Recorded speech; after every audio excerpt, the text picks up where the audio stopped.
बंदी छोड़ सतगुरु रामपाल जी परमेश्वर जी की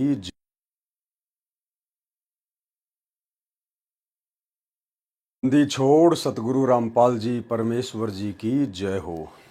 सत्साई भाई और बहनों, दया परमपिता परमेश्वर सारी सृष्टि के रचनहार कुल मालिक कबीर परमात्मा सतगुरु रामपाल जी भगवान की, जिनके शुभ आशीर्वाद से, जिनकी विशेष रजा से, दया दृष्टि से, कृपा दृष्टि से आप और हम सभी साध संगति से जुड़े हुए सत्सेवक भाई बहन, उन्हीं के तत्व ज्ञान को आधार बनाकर, उन्हीं की सत्य प्रेरणा से, उन्हीं के आशीर्वाद से सत भक्ति मार्ग पर दृढ़ता के साथ निरंतर अपने आत्म कल्याण हेतु आगे बढ़ रहे हैं। भाई और बहनों, इस कलयुग की बिचली पीढ़ी में सतगुरु रामपाल जी परमेश्वर जी की विशेष दया से आप और हमें साध संगतियाँ नसीब हुई हैं। साध संगतियों के माध्यम से ही हमने भक्ति मार्ग के गूढ़ रहस्यों को जाना है, पहचाना है, और हमारे दिलो दिमाग में, हमारे हृदय में, हमारी आत्मा में सतगुरु रामपाल जी को लेकर परमेश्वर जी के रूप में जो एक छवि बनी है, जो एक पिक्चर बनी है, ये केवल गुरु आशीर्वाद से साध संगति के माध्यम से ही संभव हुआ है। क्योंकि साध संगति से ही हमें गुरुदेव भगवान की पहचान हुई है।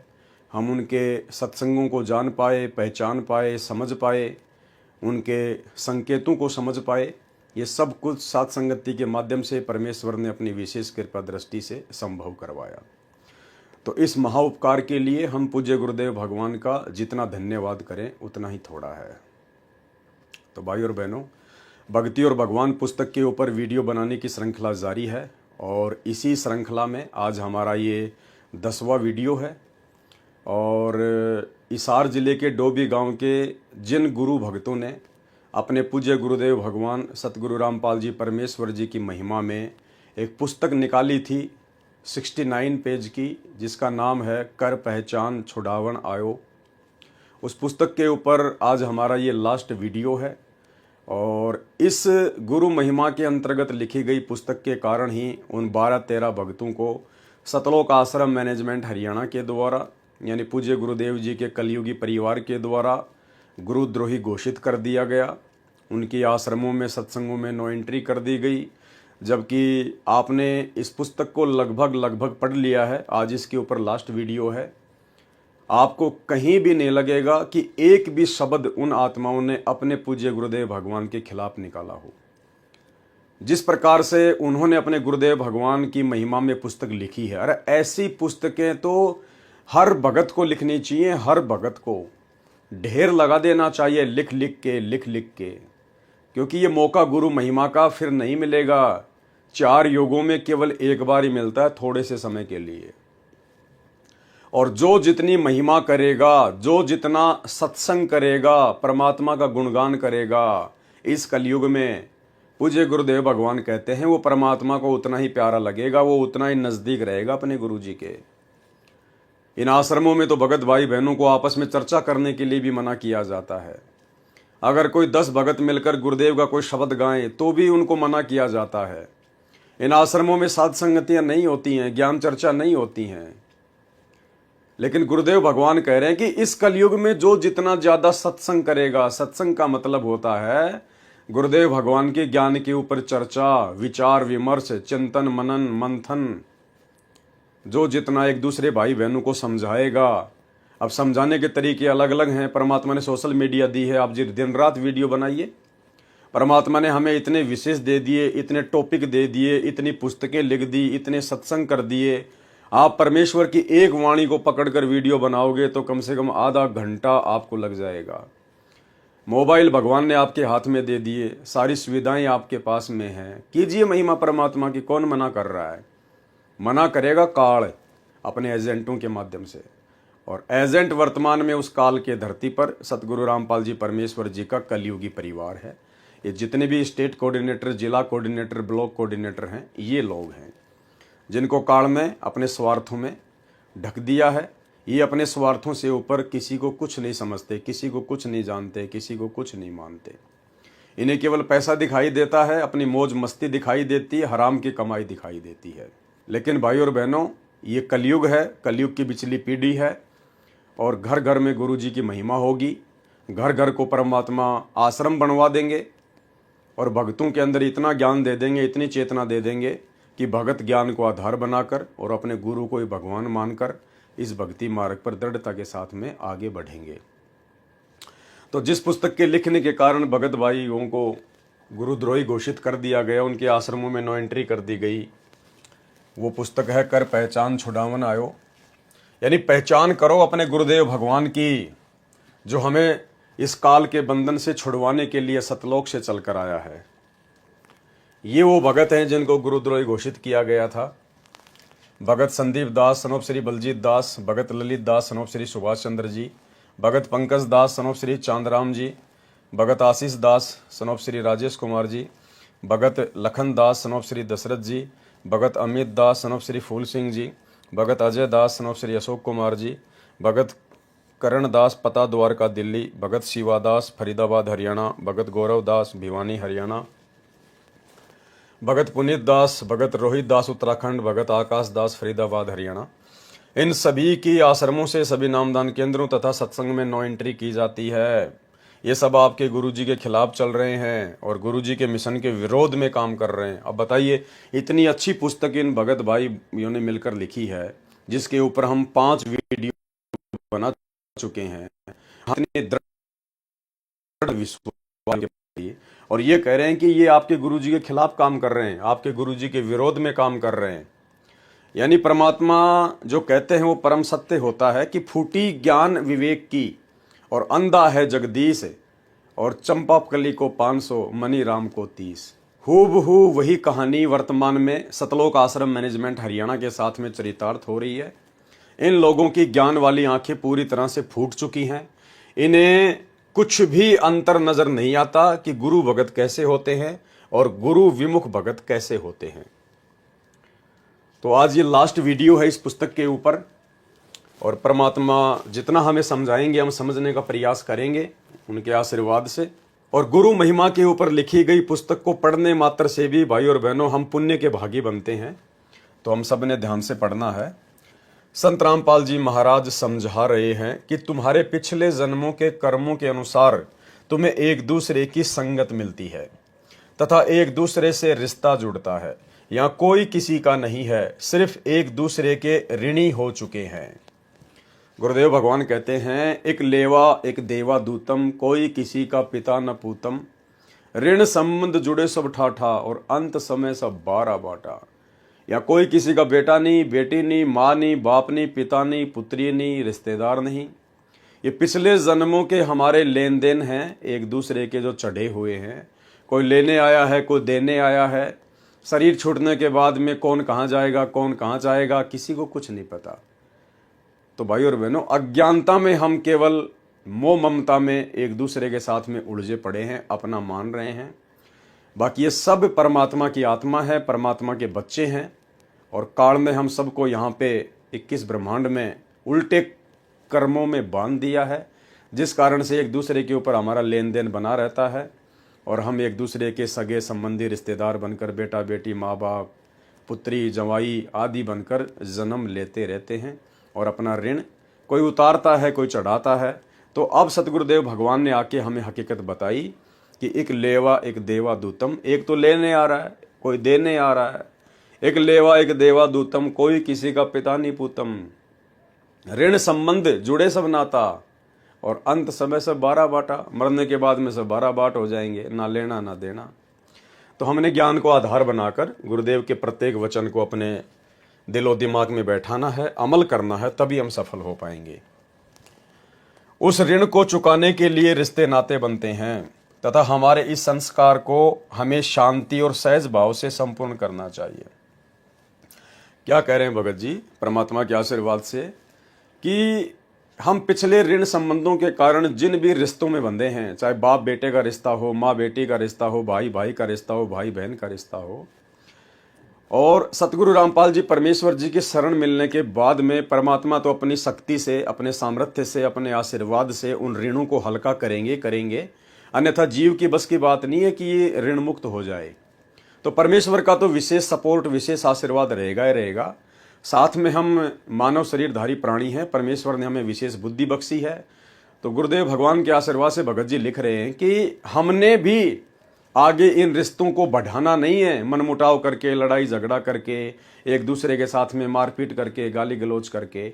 हमने सहज और शांति भाव से गुरुदेव के ज्ञान को आधार बनाकर कि भाई ये तो चलो आज मेरे को भगवान मिल गया, बहुत अच्छी बात है, परमात्मा मुझे सहारा देगा, अन्यथा ये रिश्ते तो मुझे निभाने ही थे, ये संस्कार तो मुझे मेरे पूरे करने थे, और मैं दुखी होके करता, परेशान होके करता, अपने बच्चों की मार खा खा के करता, गालियां खा खा के करता, गधा बन के कमा कमा के करता, और अब तो मुझे भगवान मिल गया, भगवान का सहारा मिल गया, अब तो परमात्मा 75% अपने आशीर्वाद से इन रिश्तों को समाप्त करेगा, खत्म करेगा, इन सारे ऋणों को चुकाएगा, और 25% हमने भी शांति दिखानी पड़ेगी, शील, संतोष, विवेक, दया, अक्षमा का परिचय देना पड़ेगा, घर में व्यर्थ में लड़ाई झगड़े से बचना पड़ेगा, क्योंकि परमात्मा कहते हैं कि ये काल तुम्हारे अंदर कुप्रेरणा करके आपस में लड़ाई झगड़े करवाता है, ये तुम्हारे रिश्तों को, तुम्हारे ऋणों को ये बढ़वाता है, ये घटवाता नहीं है, ये और ज्यादा बढ़ाने का प्रयास करता है, मनमुटाव पैदा कर देगा, छोटी छोटी बातों को लेकर पति पत्नी में, बेटा बेटी में झगड़ा हो जाएगा, भाई भाई में झगड़ा हो जाएगा, एक छोटी सी बात को लेकर, एक छोटे से मकान को लेकर, छोटी सी जमीन को लेकर आपस में लड़ाई झगड़े हो जाएंगे, एक दूसरे के सिर पे चोट मार देंगे, वो मर जाएगा, वो मर गया, उसका ऋण चढ़ गया, अगले जन्म में फिर चुकाना पड़ेगा, जिसने मारा वो जेल में जाके बैठ गया, वो पूरी जिंदगी वहां पर जेल में जो है चक्की पीसेगा। तो काल तो इन ऋणों को और ज्यादा बढ़वाता है, लेकिन अब हमें गुरु मिल गया, भगवान मिल गया, ऊपर से इन्होंने अपना अनमोल ज्ञान दे दिया। अब हमने शांति प्रिय रहकर, शांत स्वभाव से, और इस काल के षड्यंत्र को बखूबी गुरुदेव के ज्ञान आधार से समझकर हमने शांति धारण करनी पड़ेगी। अगर काल प्रेरणा से किसी का पति अगर लड़ता है, झगड़ता है, तो उसकी पत्नी ने थोड़ा धैर्य दिखाना पड़ेगा। अगर उसकी पत्नी में काल प्रवेश करके कुप्रेरणा करके लड़ाई झगड़ा करवाता है, भले ही वो उपदेशी है, अनुपदेशी है, तो उसके पति ने, यदि वो उपदेशी है, तो उसने थोड़ी शांति दिखानी पड़ेगी, थोड़ा धैर्य धारण करना पड़ेगा, और इसका कोई बचाव नहीं है। अन्यथा गुरुदेव भगवान ने तो स्पष्ट तौर पर कह ही दिया है एक सत्संग में, एक पागल कुत्ते का उदाहरण देकर, कि बच्चों जैसे कोई पागल कुत्ता होता है, और पागल कुत्ते का तो काम ही है काटने का, भौंकने का, व्यर्थ में दुखी करने का, परेशान करने का, लेकिन समझदार व्यक्ति को चाहिए कि उसको उल्टा जवाब ना देकर पागल कुत्ते से कैसे बचा जा सकता है, वो तरीके अपनाने चाहिए। ठीक इसी प्रकार अगर आपके साथ में, आप ही के परिवार में, आप ही के रिश्ते नाते वाले या बाहर समाज वाले यदि काल प्रेरणा से जबरदस्ती आपको दुखी करते हैं, परेशान करते हैं, आपको तंग करते हैं, आपके साथ में लड़ाई झगड़ा करते हैं, तो गुरुदेव भगवान ने बताया कि ज्ञान को आधार बनाकर उनको पागल कुत्ता समझकर उनको साइड में छोड़ देना चाहिए, उनके मुंह नहीं लगना चाहिए। तुम्हें तुरंत याद आ जाना चाहिए कि गुरुदेव हमें सत्संगों में क्या बताते हैं, कि ये काल प्रेरणा है, काल प्रेरणा से जबरदस्ती ये तेरे साथ में इस प्रकार का बुरा व्यवहार कर रहा है, बुरा बर्ताव कर रहा है, ताकि तू भी इसके जैसा व्यवहार कर, ईंट का जवाब पत्थर से दे, और तेरे ऋण संबंध जो हैं वो और ज्यादा बढ़े, तेरे ऊपर इसका ऋण बढ़ जाए, तू काल के षड्यंत्र में फंसा का फंसा रह जाए। तो परमेश्वर ने कहा है कि उन लोगों को पागल कुत्ता समझकर, और उनके मुंह नहीं लगना चाहिए, चाहे घर का हो चाहे बाहर का हो, ये सोचकर कि ये तो पागल है और काल प्रेरणा से ये ऐसा कर रहा है, ये मुझे जोश दिलाने का प्रयास कर रहा है, ताकि मैं भी इसके जैसा बर्ताव करूं और मेरी मर्यादा टूटे और मैं भक्ति से नीचे गिर जाऊं। तो सुनिए छोटा सा सत्संग।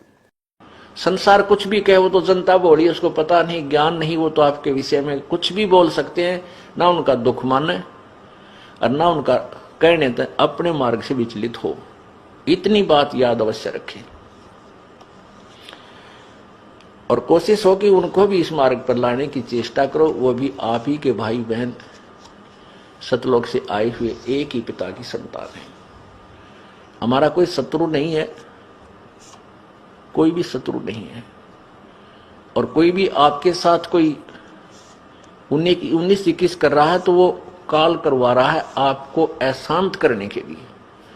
तो ठीक है, अपना बचाव अवश्य करे, किसी तरीके से वो अपना बचाव करे और भक्ति करता रहे, उसको शत्रु वाले दृष्टिकोण से ना देख करके एक पागल कुत्ता समझ ले। अगर पागल कुत्ते से कैसे बचा जाता है वो सारे तरीके अपनाए रखे, बस इतनी सी बात। तो भाई और बहनों, इस प्रकार से हमने थोड़ी सी बुद्धिमत्ता का उपयोग करते हुए और परमेश्वर के ज्ञान को आधार बनाकर इन चीज़ों से बचना होगा।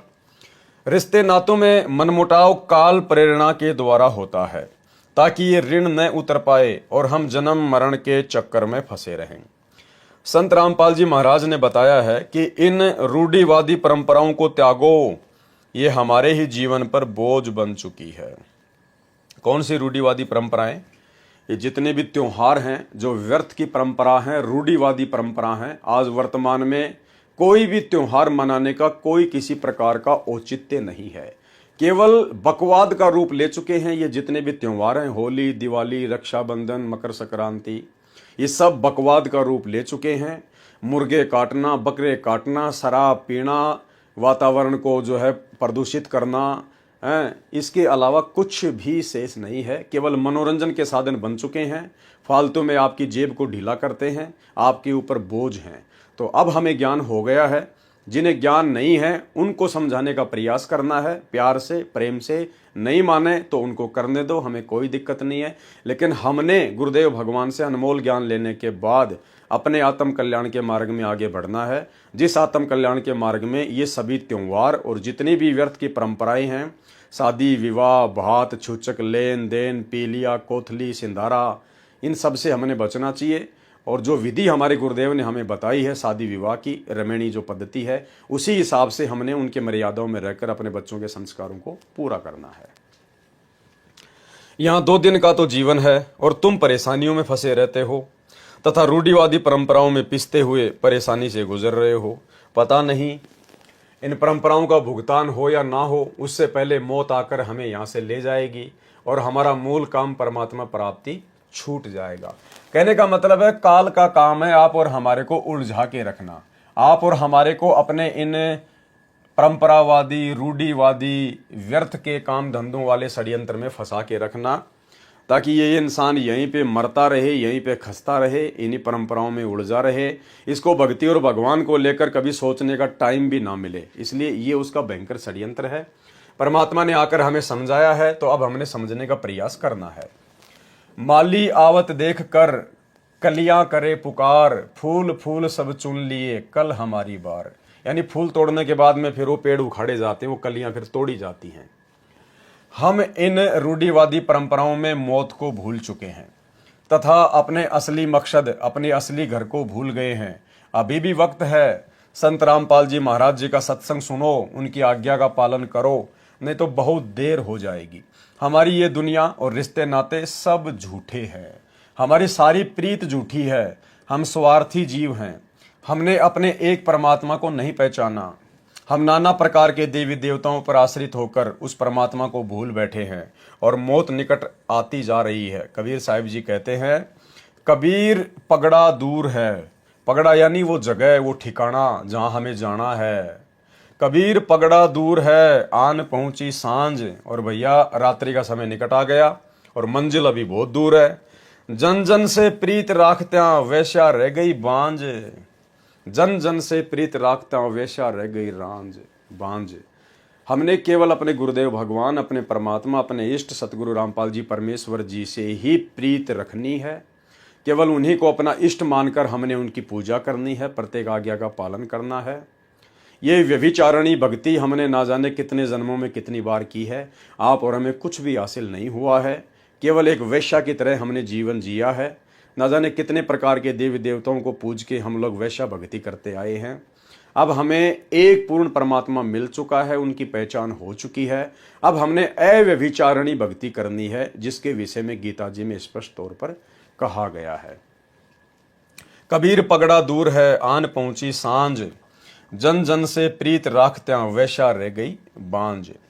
यदि कोई गणिका बनी हुई है तो उसके सैकड़ों यार मिलेंगे, परंतु वास्तव में उसका कोई नहीं होता। वह भ्रम में रहती है कि तुम्हें कितने लोग चाहते हैं। ठीक इसी प्रकार आज का मानव समाज है, जो परमात्मा को ना चाहकर तथा बंदी छोड़ सतगुरु रामपाल जी भगवान के ज्ञान पर न आश्रित होकर अपने मन मते के अनुसार अपना जीवन बर्बाद कर रहा है। नाना प्रकार के आडंबरों में लिप्त होकर स्वयं को भूल बैठे हैं। साल में 1 या 2 बार घर परिवार में रात जगाना व जागरण करना धार्मिकता कहलाने लगी है। यानी भक्ति को लोगों ने केवल इतना ही समझ लिया, इतना ही जान लिया कि साल 2 साल में कोई माता जी का जागरण करवा दो, किसी तीर्थ धाम पर चले जाओ, या कहीं कोई पदयात्रा पे चले जाओ, या कोई कावड़ ले आओ साल में एक बार, बाकी उल्टे काम करो, मुर्गे खाओ, शराब पियो, चोरी जारी कुछ भी करो, बस हम धार्मिक आदमी हैं। केवल धार्मिकता की लोगों ने इतनी सी परिभाषा बना ली है अपनी अज्ञानता के चलते। कबीर साहिब जी ने कहा है, रात जगावे रांडियां वेश्या गावे गीत। यानी इन देवी देवताओं की जो हम भक्ति करते हैं, जो आदि अधूरी भक्ति है, जिससे पूर्ण मोक्ष नहीं हो सकता है, हमें अपने भाग्य के अलावा कुछ ज्यादा नहीं मिल सकता है। कहते हैं इनकी रात जगाना, इनका जागरण करना, वो तो ऐसा है जैसे रात जगावे रांडियां और वेश्या गावे गीत, मारे लौंदात लापसी हरि आवे नहीं चित्त। इसे भगवान नहीं मिलने वाला है। कबीर हरि का सुमरण छोड़कर रात जगावन जाए, सरपन होय के अवतरे जाए अपने खाए। कहते हैं हरि का सुमरण छोड़कर, हरि यानी हरि, ये कबीर परमात्मा सतगुरु रामपाल जी भगवान, पूरे विश्व में इनकी भक्ति के अलावा और यथार्थ भक्ति नहीं है। अगर सुमरण करने का कोई मंत्र किसी के पास वर्तमान में है पूरी सृष्टि में, तो केवल सतगुरु रामपाल जी परमेश्वर जी के पास में है। वर्तमान में इस पूरी पृथ्वी पर यदि कोई नाम दीक्षा देने का, कोई मंत्र सुमरण देने का अधिकारी संत है, गुरु है, तो केवल सतगुरु रामपाल जी परमात्मा है। कहते हैं कबीर हरि का सुमरण छोड़कर, यानी संत रामपाल जी से दीक्षा ना लेकर, इनके द्वारा दिए गए सत मंत्रों का जाप ना कर और रात जगावन जाए, सरपन होय के अवतरे, यानी वो फिर सांप बनेगा, सर्प बनेगा और जाए अपने खाए। और सांप क्या करता है, जो मादा सर्प होता है वो क्या करता है, अपने जो बच्चे होते हैं, जो वो अंडे देती है, वो एक वो कुंडली मार लेती है चारों तरफ, और फिर वो अपने अंडों को फोड़ती है, और उनमें से जो बच्चे निकलते हैं उनको वो खुद ही खा जाती है। अगर कोई बच्चा उसकी, अगर वो कुंडली से बाहर निकल जाता है तो वो बच जाता है, अन्यथा जिसके जितने अंडे और जितने बच्चे उसकी उसमें रहते हैं कुंडली में, वो सबको खा जाती है। तो कहते हैं एक सतगुरु रामपाल जी परमेश्वर जी की भक्ति किए बिना, इनकी शरण में आकर सत भक्ति किए बिना, आप चाहे कितनी जागरण कर लो, कितने श्याम जी, राम जी, बालाजी, हनुमान जी, ब्रह्मा विष्णु महेश, 33 करोड़ देवी देवता, तीर्थ धाम, कहीं भी चले जाओ, कुछ भी कर लो, अरबों खरबों का दान दे दो, मंदिर बनवा दो, मस्जिद बनवा दो, कुछ भी कर दो, एक इनकी भक्ति के अलावा। कहते हैं वो अंत में क्या होगा, सांप बनेगा, सांप, और खुद ही पैदा करेगा और खुद ही खाएगा, ये दुर्गति होगी। और जो माता बहनें बच्चों के लिए तथा किसी बहन बेटियों के लिए भोग भरती हैं, किसी देवी को मनाती हैं, उनके विषय में कहा है, हरि का सुमरण छोड़कर होई राखे नार। एक होई माता होती है जिसकी पूजा की जाती है। कहते हैं हरि का सुमरण छोड़कर, सतगुरु रामपाल जी परमेश्वर जी का इन हरि का सुमरण छोड़कर, होई राखे नार, गदी होकर अवतरे भार सहे मनचार। वो गदी बनेगी, ये करवा चौथ का व्रत करने वाली, और ये जितने भी देवी देवताओं के व्रत करने वाले, माता मसानी, सेठ शीतला, भैरव, भूत, हनुमान को पूजने वाली। कहते हैं अंत में फिर ये गदी बनती हैं, गदी, और 4 मण वजन फिर अपनी पीठ पे ढोती हैं। ये रूढ़िवादिता का भूत जो लोगों के दिमाग में घर कर चुका है, उसे बंदी छोड़ सतगुरु रामपाल जी महाराज जी ही निकाल सकते हैं। उनके निर्मल ज्ञान से ये सब सारे पाखंड नजर आते हैं। जैसे आज आप और हमारे को सब कुछ पाखंड नजर आ रहा है, क्योंकि परमेश्वर जी ने अपना अनमोल तत्व ज्ञान देकर हमारी आंखें खोल दी हैं, हमारी दिव्य दृष्टि खोल दी है, ज्ञानियों को खोल दिया है। सर्व शास्त्रों से परमात्मा ने भक्ति और भगवान को प्रमाणित कर दिया है कि कौन सी भक्ति मोक्ष प्राप्ति की है और कौन सी भक्ति काल के षड्यंत्र में फंसे रहने की है। तो आज हमें बिल्कुल पानी की तरह सब कुछ नजर आ रहा है। रियल और वास्तविक ज्ञान संत रामपाल जी महाराज लेकर आए हैं। दुनिया में तो छोड़ो, देवता तक भी संत रामपाल जी महाराज जी से ज्ञान चर्चा नहीं कर सकते। देवता तो बहुत छोटी चीज है, देवता बेचारे क्या ज्ञान चर्चा करेंगे, उनके पास तो ज्ञान की छींट है ही नहीं। जब बता दिया परमात्मा ने हमारे को सब कुछ कि ये काल जिसका आधिपत्य पूरे 21 ब्रह्मांड पर है, जिसके अंतर्गत ब्रह्मा विष्णु महेश दुर्गा 33 करोड़ देवी देवता हैं, वो भी उस परमेश्वर के आगे एक जीव है, एक तुच्छ प्राणी है, उसका नौकर है, उसका मजदूर है। तो ज्ञान चर्चा तो कौन करेगा यहाँ पर, किसकी औकात है जो परमेश्वर के समक्ष ज्ञान चर्चा कर सके। बिन समझे उल्टा जाल है इस निर्गुण पद चर्चा का, कहो निरंजन किससे जाया, शिव शंकर किसने गोद खिलाया, किसने जन्मी लक्ष्मी माया, और किसके जन्मा काल रे। अब आप और हमें तो पता ही है, सारा सब कुछ परमात्मा ने ज्ञान दे दिया है कि कौन ब्रह्मा का पिता है, कौन विष्णु की माँ, शंकर का दादा कौन है, पंडित जी दे बता। जब ये सवाल आधुनिक साधु संतों से करते हैं तो वे बातों को गोल मोल घुमाते हैं। उन्हें खुद की उत्पत्ति के बारे में भी मालूम नहीं है, उन्हें कोई आत्म ज्ञान भी नहीं है, परमात्म ज्ञान होना तो दूर की बात है। बंदी छोड़ सतगुरु रामपाल जी महाराज ने ऐसा निर्णायक ज्ञान दिया है जिसके बाद जीव के दिल में कोई भ्रम नहीं रहता। सारे संशय सतगुरु रामपाल जी परमेश्वर जी के तत्व ज्ञान से ही समाप्त हो सकते हैं और दुनिया में दूसरा कोई ज्ञान, कोई समाधान नहीं है। और ज्ञान सब ज्ञान अड़ी, कबीर ज्ञान सो ज्ञान, जैसे घोड़ा तोप का करता चले मैदान। परंतु जो गुरु के वचनों पर अमल नहीं करता, यानी जो दीक्षा लेकर भी अपने गुरु जी के वचनों पर अमल नहीं करता है, चतुराई दिखाता है, उसे तो तीन लोक में भी ठौर नहीं है। संत रामपाल जी महाराज जी के वचनों पर जो भी कोई शिष्य आपत्ति रखता है या विश्वास नहीं करता, वह तो पापी है। गुरु के वचनों को अपनी जान से भी ज्यादा अहमियत देनी चाहिए।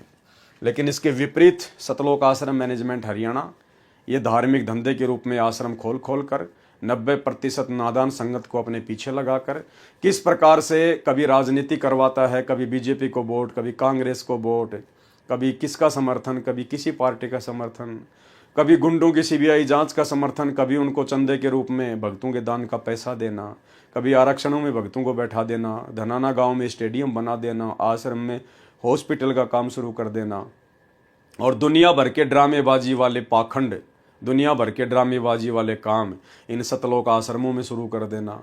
ये सब कुछ गुरु वचनों को तोड़ने के अंतर्गत आता है। अरे भैया, काल का लोक है, इतना ज्ञान लेने के बाद में दिल में डर बैठ जाना चाहिए, भय, कि परमात्मा कहीं कोई मर्यादाओं में चूक हो गई, आपकी आज्ञा में कोई चूक हो गई, आप नाराज हो गए तो हम तो गधे बनेंगे, और फिर वो सारे के सारे कष्ट, दुख, परेशानियां जो की त्यों। यहाँ तो नीची गर्दन करके दास भाव से, अधीन भाव से हमने डर डर के परमेश्वर की प्रत्येक सत्संग रूपी आज्ञा का पालन करते हुए अपने जीवन को सफल करना है। ये राजनीतियां भक्तों का काम नहीं है। ये जगत के साथ मिलकर बैठना, आरक्षणों में उनका सहयोग देना, उनके साथ में लड़ाई लड़ना, ये भक्तों के काम नहीं है। भगत के रूप में जो मूर्ख हैं, जो भेड़िए हैं, जो काल प्रेरित एजेंट हैं, ये उनके काम हैं। तो संगत को समझना चाहिए गुरुदेव के ज्ञान को आधार बनाकर कि तुम्हें किस प्रकार से परमात्मा के ज्ञान के विरुद्ध, सत्संगों के विरुद्ध वर्तमान में गुरुदेव के कलयुगी परिवार के द्वारा, इन कोऑर्डिनेटरों के द्वारा चलाया जा रहा है। अंत में धोखा खाओगे। एक बार की बात है, गुरु गोविंद सिंह महाराज जो सिखों के 10वें गुरु थे, अपने आसन पर बैठे थे। एक भोला सा श्रद्धालु आया, गुरु गोविंद सिंह महाराज को प्रणाम किया और कहने लगा, हे महाराज, मुझे अपने चरणों में रख लो, मैं आपकी ही सेवा करना चाहता हूँ। तब गुरु गोविंद सिंह जी महाराज ने उससे पूछा कि तुम क्या काम कर सकते हो, तुम्हें क्या काम आता है। तो भोले श्रद्धालु ने कहा कि हे सच्चे बादशाह, मुझे घोड़े की देख रेख करने की सेवा पर लगा दो। मैं आपके घोड़े को नहलाया करूंगा और उन्हें चारा डाल दिया करूंगा। गुरु गोविंद सिंह जी महाराज ने उसे अपने घुड़साल में रख लिया। 2-3 दिन बाद फिर दोबारा गुरु गोविंद सिंह जी महाराज के चरणों में अर्जी लगाई कि हे महाराज, मुझे गुरु मंत्र दे दो, मैं साथ साथ भक्ति भी कर लूंगा। तब गुरु गोविंद सिंह जी महाराज ने कहा, ठीक है भाई, सुबह सुबह रोज आकर मेरे से गुरु मंत्र ले जाया करो। गुरु गोविंद सिंह जी महाराज ने उसे एक शब्द दे दिया और कहने लगे, ये ले बेला, इसका पूरे दिन सुमरण करना, अपनी जुबान से बोल बोल कर जाप करना। वैसा ही करता रहा। वह साथ में घोड़ों को नहलाता और गुरु गोविंद सिंह जी महाराज के दिए हुए मंत्र का जाप करता। एक दिन गुरु महाराज को प्रातः काल ही जंग पर जाना था, मुगलों के साथ लड़ाई छिड़ी हुई थी। तब भाई बेला जी दौड़ता हुआ आया और घोड़े के आगे आकर खड़ा हो गया और कहने लगा, हे महाराज, आज क्या करूं, मुझे मंत्र तो देते जाओ। तब गुरु गोविंद सिंह जी महाराज ने एक बात कही, वाह भाई बेला, वक्त देखे ना वेला। उस बेला श्रद्धालु ने समझा कि यही गुरु मंत्र है। उसने पूरा दिन रट लगाए रखी और घोड़े को नहलाता रहा और जोर जोर से चिल्लाता रहा, वाह भाई बेला, वक्त देखे ना वेला। बाकी सेवादारों ने इस बात का मजाक बना लिया और भाई बेला पर खूब हंसते रहे। शाम को जब गुरु महाराज गुरु गोविंद सिंह जी वापस आए तो सभी जोर जोर से हंस रहे थे। तब महाराज जी ने पूछा, तुम्हारी हंसी का क्या कारण है? तब एक सेवादार गुरु गोविंद सिंह जी महाराज को घोड़े की घुड़साल में ले गया। वहां भाई बेला जी को देखकर और उनकी अटूट श्रद्धा और विश्वास को देखकर गुरु गोविंद सिंह जी महाराज ने उन्हें अपने सीने से लगा लिया और कहा, यही गुरु भगत है। जो भी इस पर हंस रहे हैं वे सब चतुर लोग हैं, यही सच्चा गुरुमुख है। इसलिए जो भी बंदी छोड़ सतगुरु रामपाल जी भगवान जी के वचनों पर शंका रखते हैं और चतुराई दिखाते हैं, वे सभी तो चोर हैं। बंदी छोड़ सतगुरु रामपाल जी महाराज के ज्ञान को प्राप्त करने के बाद हमेशा दीन, गरीबी और बंदगी अपने हृदय में धारण करनी चाहिए। अपने दैनिक जीवन में शांति और सुकून होना चाहिए। ये गुण महाराज जी से प्रेम करने और उनके दिए हुए भक्ति पथ पर चलने से ही प्राप्त होते हैं। कबीर साहिब जी कहते हैं, दीन गरीबी बंदगी साधु से आधीन, ताते संग में यूं रहूं जो पानी संग मीन। दीन गरीबी बंदगी सबसे आदर भाव, कहे कबीर सोई बड़ा जिसमें बड़ा स्वभाव। परंतु जो प्रधान बने फिरते हैं वे तो काल के द्वारा गुमराह किए हुए जीव हैं, जिनका अभी तक अभिमान नहीं गया। अपने इस मन को मान बढ़ाई में लगाने की बजाय भक्ति में लगा लो। गुरु की भक्ति पर कुर्बान हो जाओ। यह अवसर बार बार आने वाला नहीं है। अंत काल में रोने पीटने से क्या होगा? कबीर साहिब जी ने कहा है, कहे कबीर नर जब जागे जम का दंड मूंड में लागे। बाद में जब तुम्हारी आंख खुलेगी ना तो धर्मराज के दरबार में लाइन में खड़े हुए मिलोगे और वहां फिर यमराज के दूतों का डंडा सिर पर पड़ेगा, फिर कुछ हाथ नहीं आएगा। वक्त रहते इस मन की आदत नहीं सुधरी तो दोजक का मुंह देखना पड़ेगा, नरक का मुंह। ये मन जीव से गफलत करवाता है, इसलिए इसे सतगुरु के द्वारा दिए गए नाम से वश में किया जा सकता है और इसकी आदत बदली जा सकती है। मन के लगाए पिया पावे रे साधो, किस विध मन को लगावे री। जैसे नटनी चढ़े बांस पर नटवा ढोल बजावे री। इधर उधर से निगाह बचाकर निगाह बांस पे लगावे री। जैसे बुरा मिली रेत में हाथी के हाथ न आवे री। ऐसा नन्ना बनो मेरे मनवा चीटी बन चुक जावे री। कहते मन को किस प्रकार से सेट रखें, किस प्रकार से भक्ति पर लगावें। मन के लगाए पिया पाओ रे साधो, यानी मन को भक्ति पर लगाकर ही हम अपने पिया को प्राप्त कर सकते हैं। अपने पिया सतगुरु रामपाल जी परमेश्वर जी के दिल में जगह बना सकते हैं, उनको खुश कर सकते हैं। किस विध मन को लगावे री, मन को किस प्रकार से भक्ति पर लगावें, कैसे अपने पिया सतगुरु रामपाल जी के चरणों में लगाएं। जैसे नटनी चढ़े बांस पर नटवा ढोल बजावे री। ये जो नाच गाने का जो प्रोग्राम दिखाते हैं, जो नट होते हैं गांव गांव में जाकर दो लंबे से बांस के डंडे होते हैं, उनको खड़ा कर देते हैं, जमीन में गाड़ देते हैं, एक रस्सी उनके ऊपर बांध देते हैं दोनों सिरों पर, और जो नटनी होती है या कोई भी होता है वो फिर उस रस्सी के ऊपर चलता है और लोग तालियां बजाते रहते हैं, हा हुल्ला करते रहते हैं, वाह जी वाह क्या बात है, क्या बैलेंस है। लेकिन वो नटनी जो रस्सी के ऊपर चल रही है वो लोगों की तालियों पे ध्यान नहीं देती, लोगों के सम्मान पे ध्यान नहीं देती। उसका पूरा का पूरा फोकस रस्सी के ऊपर होता है। अगर वो जरा भी ध्यान उन लोगों की तरफ अपना कर ले तो उसका ध्यान रस्सी से हट जाएगा और वो नीचे गिर जाएगी, हाथ पैर उसका टूट सकता है, मृत्यु भी हो सकती है। तो गुरुदेव भगवान हमें समझाना चाहते हैं इन वाणियों के माध्यम से, जैसे नटनी चढ़े बांस पर नटवा ढोल बजावे। वो नटवा ढोल बजा रहा है, लोग तालियां पीट रहे हैं, लेकिन वो नटनी बांस के ऊपर वो जो है वो चल रही है। इधर उधर से निगाह बचाकर निगाह बांस पे लगावे, उसकी सुरती केवल बांस के ऊपर रहती है।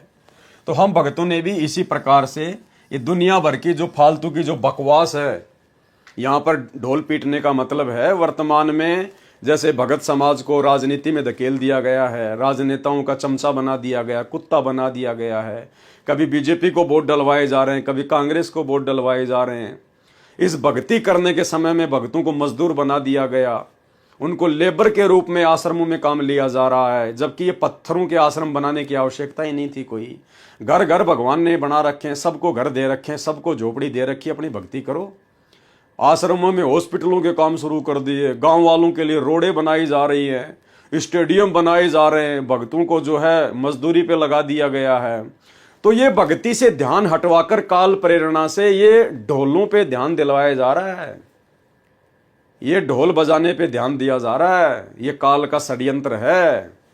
तो परमात्मा हमें समझाना चाहते हैं कि सतगुरु मिलने के बाद, भक्ति मिलने के बाद, ये फालतू की जो बातें हैं, जिन बातों को छोड़ के हम भक्ति मार्ग पर आए हैं, अरे ये गंदी राजनीति करना, सारा दिन एक समोसे के चक्कर में राजनेताओं के पीछे भागना, उनकी हुटिंग करना, उनकी जय जयकार करना, उनकी रैलियों में जाना, ये काम तो हम लोग नाम दीक्षा से पहले किया करते थे, अज्ञानता में, मूर्खता में, नासमझी में।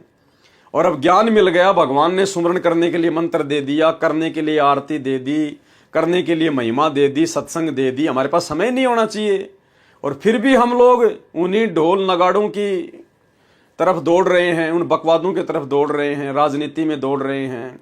घर पर भगवान विराजमान है, दरबार लगा रखा है, आरती की पुस्तक विद्वान है, सत्संग विद्वान है, मंत्र दे रखे भगवान ने, आश्रमों में क्या धक्के खाने जा रहे हैं? अरे आश्रम में उस समय जाओ जब तुम्हारा गुरु भगवान आश्रम में हो और तुम्हारे को वहां पर जो है वो बुलाया जाए, उस समय जाओ तुम आश्रमों में। वर्तमान में धक्के खाने की क्या आवश्यकता है? वर्तमान में तो तुम खाली टाइम पास के लिए जा रहे हो, अपना समय बर्बाद करने के लिए जा रहे हो। तो परमात्मा कहते हैं हमने भी इसी प्रकार से इधर उधर से निगाह बचाकर, ये राजनीति से अपनी निगाह बचाकर, फालतू के जो कुकर्म इन आश्रमों में जो करवाए जाते हैं भक्तों से, जो उनको बेचारों को जो मजदूर बना दिया गया, इन सब बातों से निगाह बचाकर और निगाह बांस पे लगावे, हमने अपनी सुरती, अपनी निगाह परमात्मा की भक्ति पे लगानी है, सत्संग सुमरण पे लगानी है। जैसे बूरा मिली रेत में, बूरा होती है बारीक बारीक जो वो चीनी होती है, उसको कहते हैं बूरा, और रेत होती है मिट्टी। अगर मिट्टी में अगर कोई बूरा को मिला दे, अगर चीनी को मिला दे, तो कहते हैं हाथी के हाथ न आवेरी, हाथी उसको बूरा को मिट्टी से अलग करके खा नहीं सकता। ऐसा नन्ना बनो मेरे मनवा, इतना छोटा बन जाओ, इतने अधीन बन जाओ, चींटी बनकर चुग जावेरी, चींटी उस मिट्टी में मिली हुई बूरा को खा जाएगी, चुन चुन के खा जाएगी। तो परमात्मा कहते हैं भक्ति मार्ग पर यदि आपने परमात्मा की प्राप्ति करनी है, भक्ति का स्वाद चखना है, तो आपने चींटी की तरह नन्ना बनना पड़ेगा, आधीन बनना पड़ेगा, विनम्र बनना पड़ेगा, दास बनना पड़ेगा, भगत बनना पड़ेगा। राजनेताओं के तलवे चाट चाट के, उल्टे कर्म कर करके, आश्रमों पे आश्रम बना बना के अपना भक्ति और अपना समय बर्बाद कर करके तुम कभी परमात्मा के दिल में जगह नहीं बना पाओगे।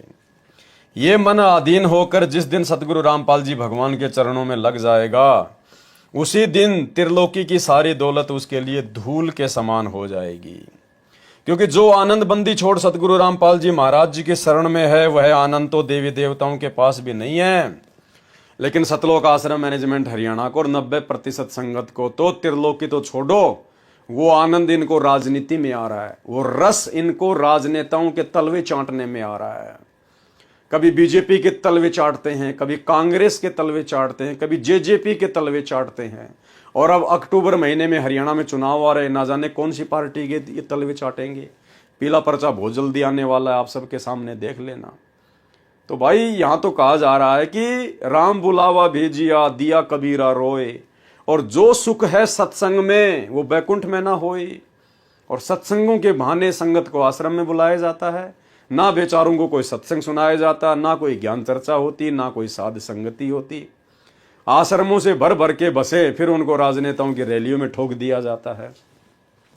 तो भाई ये सतलोक आश्रम मैनेजमेंट हरियाणा पूरी तरह से काल प्रेरित है, काल का एजेंट है, काल का दूत है। समय रहते इन बातों को समझ जाओ, इनसे अपना पीछा छुड़वा लो, इनकी कुसंगति को छोड़ दो, साथ संगति से जुड़ जाओ, नहीं तो खून के आंसू रोओगे संगत वालों, खून के आंसू, तुम्हारे पास में कुछ नहीं बचेगा। क्योंकि जो आनंद बंदी छोड़ सतगुरु रामपाल जी महाराज जी की शरण में है, वह आनंद तो देवी देवताओं के पास भी नहीं है। कबीर साहिब जी कहते हैं, राम बुलावा भेजिया, दिया कबीरा रोए, जो सुख है सत्संग में बैकुंठ में ना होए। पूर्ण संत सतगुरु रामपाल जी भगवान के चरणों में जो आनंद है, वह तो बैकुंठ में भी नहीं है।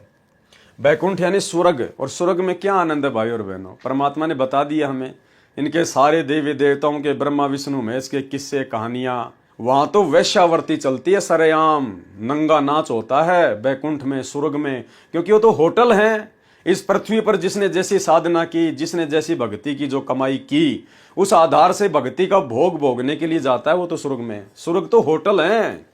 जैसे कोई आदमी अपने क्षेत्र में कमाता है, काम धंधा करता है और महीने 20 दिन के लिए शिमला जाता है, मसूरी जाता है, वहाँ कोई होटल ले लेता है, पैसे जमा कराओ, जो भी वस्तु चाहिए आपको मिलेगी।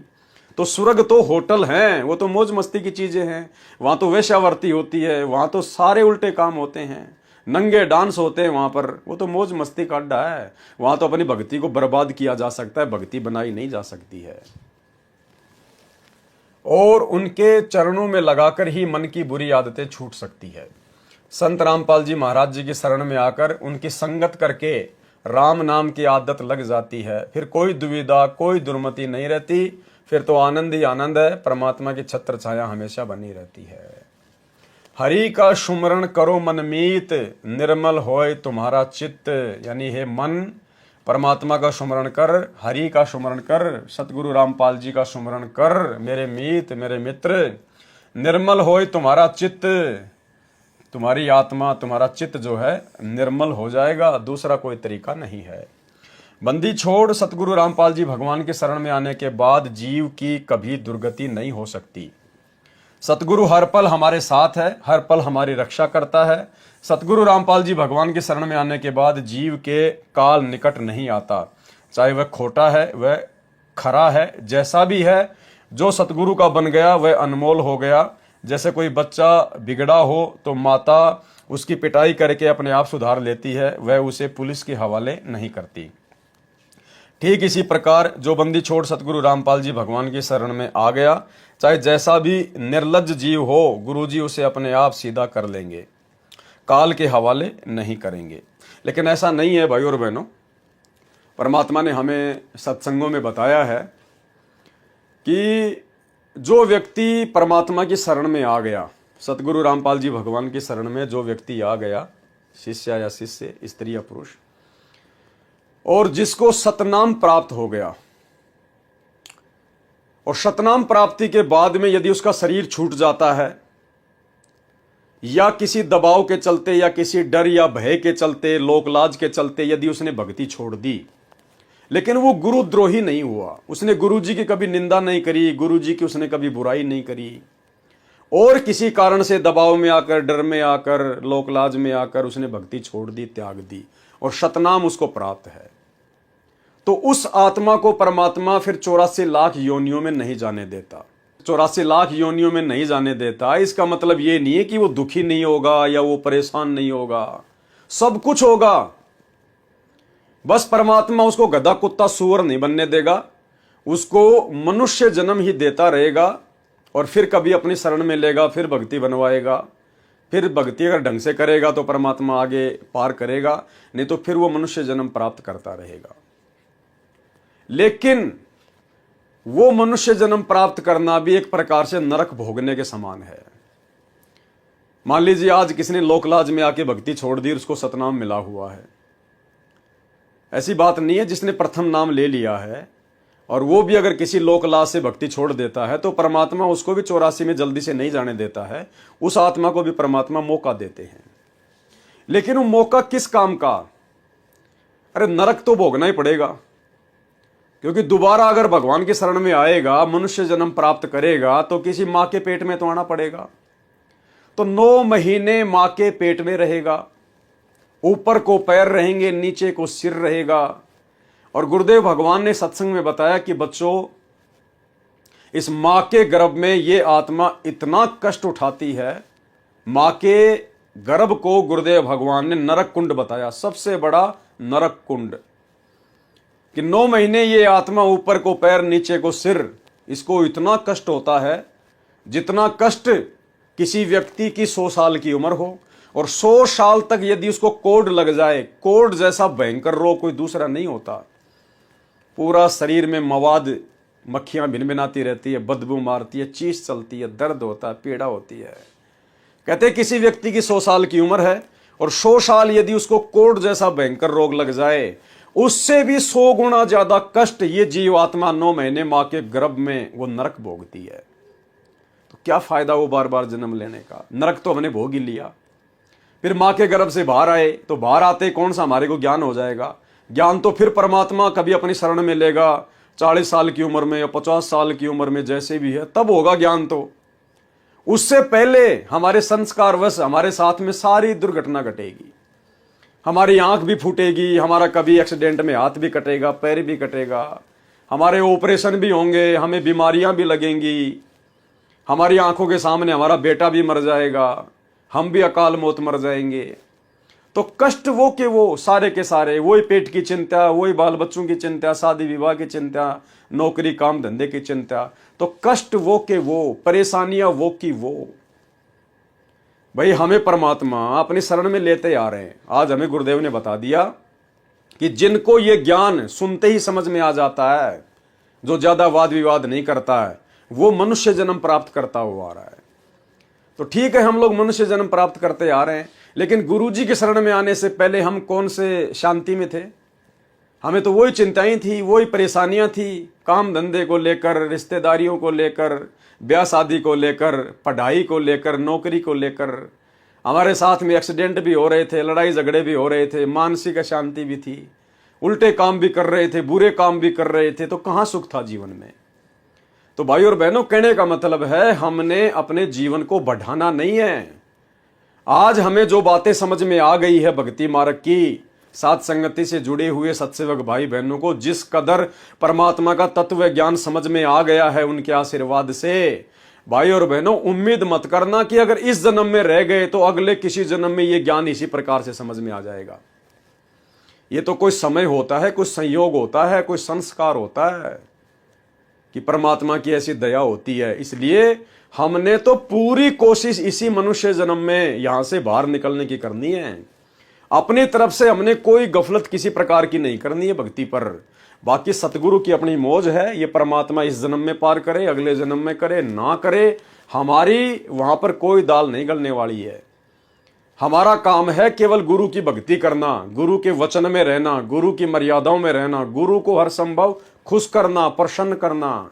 जिन बातों से गुरु दुख पावे उन बातों को दूर भगावे। ये राजनीति, आरक्षणबाजी, गुंडों के साथ में बैठना, स्टेडियम बनाना, दुनिया वालों को जो है वो खुश करना अपने स्वार्थ के लिए, ये काम हमने नहीं करना। इन समस्त कार्यों से गुरु जी दुखी होते हैं, परेशान होते हैं।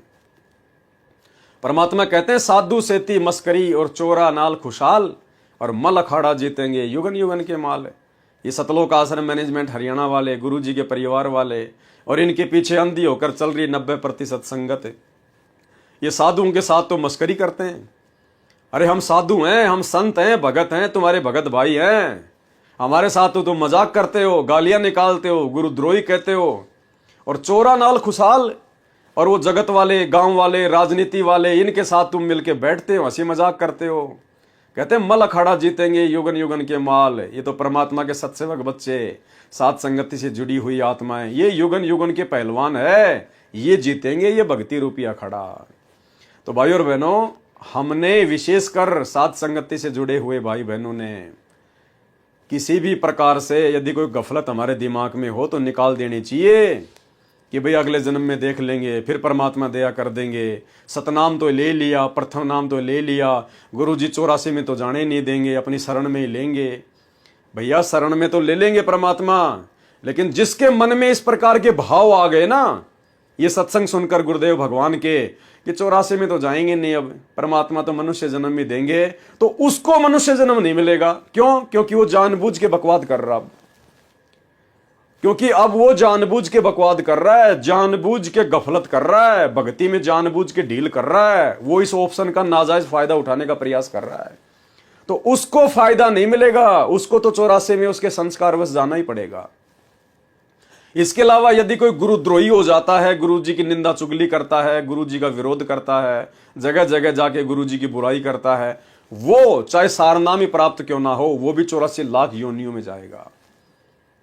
मजबूरी में, नादानी में, अज्ञानता में, लोकलाज में आकर, डर या भय से यदि कोई नाम लेने के बाद में भक्ति छोड़ देता है और गुरुजी के प्रति यदि वो सही रहता है, तो उस आत्मा को परमात्मा फिर मनुष्य जन्म देता है।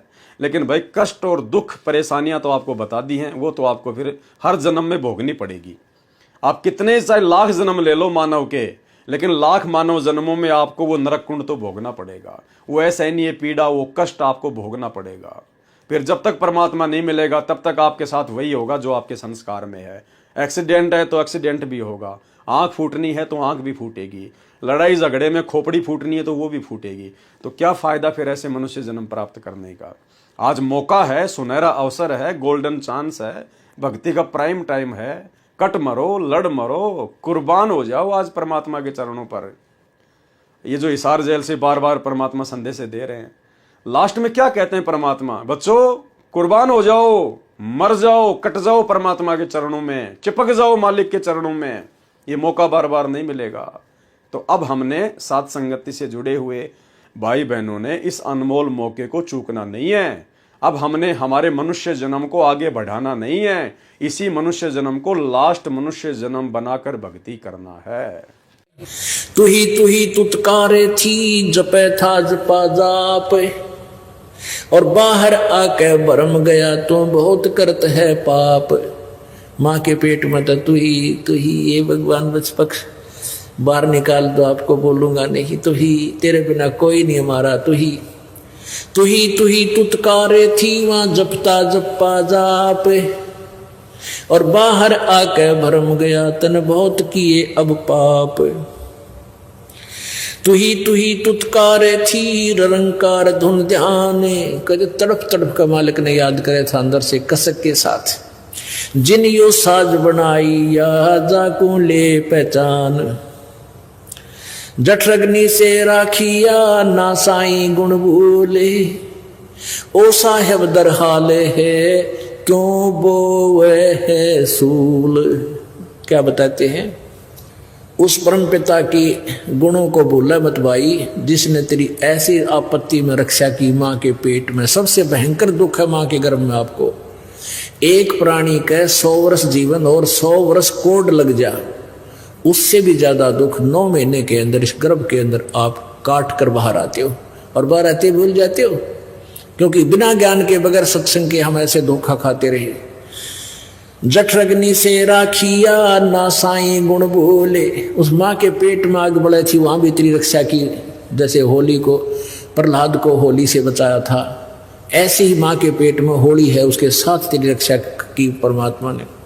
ना साई गुण भूल, उस परम पिता के गुणों को भूल मत, और ओ साहेब दर हाल है क्यों बोवत है सूल। क्यों परमात्मा आज भी है, तू ये खोटे कर्म ना करे, चोरी ठगी रिश्वत खोरी बकवाद है, इन छोड़ दे, आज भी तना वो तेरे अवश्य देगा। सतगुरु अपनी भक्ति देकर जीव को अनमोल कर देता है। भक्ति धन के खजाने की चाबी पूर्ण संत सतगुरु रामपाल जी महाराज जी के पास है। राम नाम भक्ति की पूंजी। कौन सा राम नाम? जो राम नाम सतगुरु रामपाल जी भगवान ने दे दिया, जो प्रथम मंत्र दे दिया, सतनाम दे दिया, ये है वास्तव में राम नाम, राम का नाम, उस कबीर परमात्मा का नाम, उसका मंत्र। राम नाम भक्ति की पूंजी, सतगुरु हाथ रहे नित कुंजी, उसकी चाबी, कुंजी यानी चाबी, उसकी चाबी केवल हमेशा सतगुरु के हाथ में रहती है। इसलिए सतगुरु को ही प्रसन्न रखो। सतगुरु जी से चाहे वह भक्ति अदा कर सकता है, पर यह धन उसे ही मिलता है जो सच्चे भाव से सतगुरु की शरण में आता है और कपट चतुराई छोड़ देता है। भक्ति दान तो उसका है जो अंदर से सच्चा रहता है। परमात्मा कहते हैं, ताते सतगुरु शरणा लीजिए, कपट भाव जिन दूर करीजिए। यानी सतगुरु से नाम उपदेश ले लिया, मात्र इसी से उनकी शरण में आना नहीं होता है। ताते सतगुरु शरणा लीजिए, सतगुरु उस भगत को, उस आत्मा को अपनी शरण में लेता है। कपट भाव जिन दूर करीजिए, जो अपने मन से, अपने दिलो दिमाग से सारे कपट भाव, छल, सारे ये चीजें जो है इनको दूर कर देता है। कोरा कागज बनकर सतगुरु के पास जाता है। कहते हैं ऐसी आत्मा को सतगुरु अपनी शरण में लेता है। और नाम उपदेश लेने के बाद भी गुलामी करनी थी, चापलूसी करनी थी, नौकरी करनी थी अपने गुरु जी की, और नौकरी कर रहे इन आश्रमों से जुड़ के राजनेताओं की, गंदी राजनीति की हैं। गुरु जी के वचनों पे चलना था, गुरु जी के सत्संगों पे चलना था, और चल रहे हैं गुरु जी के परिवार के मनमाने आचरण पर। तो कहां से आपको सतगुरु अपनी शरण में लेगा? आप उपदेश लेकर भी सतगुरु की शरण में नहीं है। ये मरना कोई और है, वह मरना कोई और। यानी सतगुरु की शरण मिलने के बाद भी मर्यादा तोड़कर, राजनेताओं की चापलूसी करके, अपने जैसे भक्तों की चापलूसी करके, उनके मनमाने आचरण का शिकार होकर जो भक्ति कर रहे हैं, और अंत में फिर उनकी दुर्गति होती है। उनकी ऐसी दुर्गति होती है, अब जैसे धनाना आश्रम में सेवा करते करते 3 भगत ट्रैक्टर के नीचे दब के मर गए, अकाल मौत मरे। तो वो क्या है? वो उनके ऊपर सतगुरु का आशीर्वाद नहीं था, उनके ऊपर सतगुरु की मेहर नहीं थी, वो सतगुरु की सेवा नहीं कर रहे थे, वो तो काल की सेवा में व्यस्त थे। ये मरना कोई और है। यानी इस प्रकार से भक्ति का दिखावा करके, ढोंग करके सत्संग सुनो संत रामपाल जी के, और मनमाना आचरण फॉलो करो उनके परिवार के, इन कोऑर्डिनेटरों के। तो कहते ये मरना कोई और है, वह मरना कोई और सतगुरु की शरण में आकर उनकी प्रत्येक आज्ञा का पालन करके, उनके कृपा पात्र बनकर, और अंत में जो सुखदायी मौत मिलती है, अपनी इच्छा अनुसार जो मौत मिलती है, कहते हैं वह मरना कोई और। उस मरने को वह मरे जिन लिया चित चोर। कहते हैं ऐसे मरने को, सतगुरु की शरण में आने के बाद पूर्ण मर्यादा में रहकर जब भगत अपनी इच्छा मौत मरता है, कहते हैं उस मरने को वो मरे, वो मौत तो वो व्यक्ति पाएगा, ऐसी सहज मृत्यु तो वह भगत पाएगा जिन लिया चित चोर, जिसने इस मन को चुरा लिया है, मन के ऊपर विजय प्राप्त कर ली है। और मन के ऊपर विजय प्राप्त भाई और बहनों केवल सतगुरु का गुलाम बनकर की जा सकती है, सतगुरु का दास बनकर की जा सकती है। सतगुरु के भक्तों के चक्कर में आकर, सतगुरु के बेटा बेटी के चक्करों में आकर राजनेताओं की गुलामी करने वाले, आश्रमों में मजदूर बनने वाले, ये लोग कभी भी मन को नहीं चुरा सकते, कभी भी मन के ऊपर विजय प्राप्त नहीं कर सकते। जिसने अपनी चतुराई छोड़ दी वही गुरु भगत है। जो गुरु की आज्ञा का पालन करता है वही जीवित मर सकता है, अन्यथा लोग काल के द्वारा गुमराह हो जाते हैं और अंत में उनके हाथ कुछ नहीं रहता। बिल्कुल आश्रमों में यही हो रहा है। एक समय की बात है, गीसा संत जी सत्संग किया करते थे और कबीर परमात्मा की चर्चा तथा उनके गुणगान किया करते थे। गांव के बाहर एक स्थान बना रखा था जहां पूर्णिमा की रात को सत्संग हुआ करता था। एक दिन गीसा संत जीता जाट के खेत से चने की फली चुग कर ले आए। खेत बिल्कुल खाली था क्योंकि जीता ने फसल निकाल ली थी और पीछे बची हुई कुछ फली गीसा संत जी ने चुग ली थी। जीता जाट बहुत गुस्से वाला आदमी था। जब उसे पता चला कि गीसा संत ने उसके खेत से चने की फली उठा ली है तो वह गुस्से से आग बबूला हो गया। गांव के कुछ मौजूद आदमियों को लेकर उसने गीसा संत जी के निवास स्थान पर पंचायत बुलाई और कहा, यह मेरे खेत से चने चुरा कर लाया है। गीसा संत जी ने प्रार्थना की, भाई वे तो वैसे भी मिट्टी में मिल जानी थी, मैंने 2 सेर यानी 2 किलो ही फली चुग ली, इसमें क्या बुराई है। जीता जाट कहने लगा, 2 सेर नहीं थी, तू 2 बोरी भरकर लेकर आया है। ये वही जीता जाट है जो आगे चलकर संत गीसा दास जी का उत्तराधिकारी बना, संत गीसा जी का ये परम सेवक बना फिर आगे चलकर। तो गीसा संत जी तो 2 किलो लेके आए थे फली चुग के, और जीता जाट बोला, भैया 2 बोरी भर के लाया है, मैंने देखा है मेरी आंखों से। तू 2 बोरी भरकर लेकर आया है, मैंने देखा है। तब गीसा संत जी ने कहा, गुस्सा क्यों होते हो जीता, जितनी चाहिए उतनी वापस ले लो। गीसा संत जी ने आंगन में पड़ी 2 सेर फलियों के ऊपर एक सफेद चादर डाल दी। गीसा संत जी ने कहा कि भाई गुस्सा मत कर, जितनी चाहिए उतनी ले ले। और वहीं पे आंगन में जो वो 2 सेर फली लाया था तोड़ के 2 किलो, उनके ऊपर एक सफेद जो है वो कपड़ा डाल दिया और क्या कहा, और कहा जितनी चाहिए इस चादर के नीचे से निकाल लो, चादर मत हटाना। जीता जाट ने उस सफेद चादर के नीचे से 25 मण चने निकाल लिए। 1 मण में 40 किलो होते हैं, 25 मण चने निकाल लिए, जो खाली 2 किलो ही फली थी वहां पर, जिनके ऊपर उस सफेद कपड़ा डाल रखा था।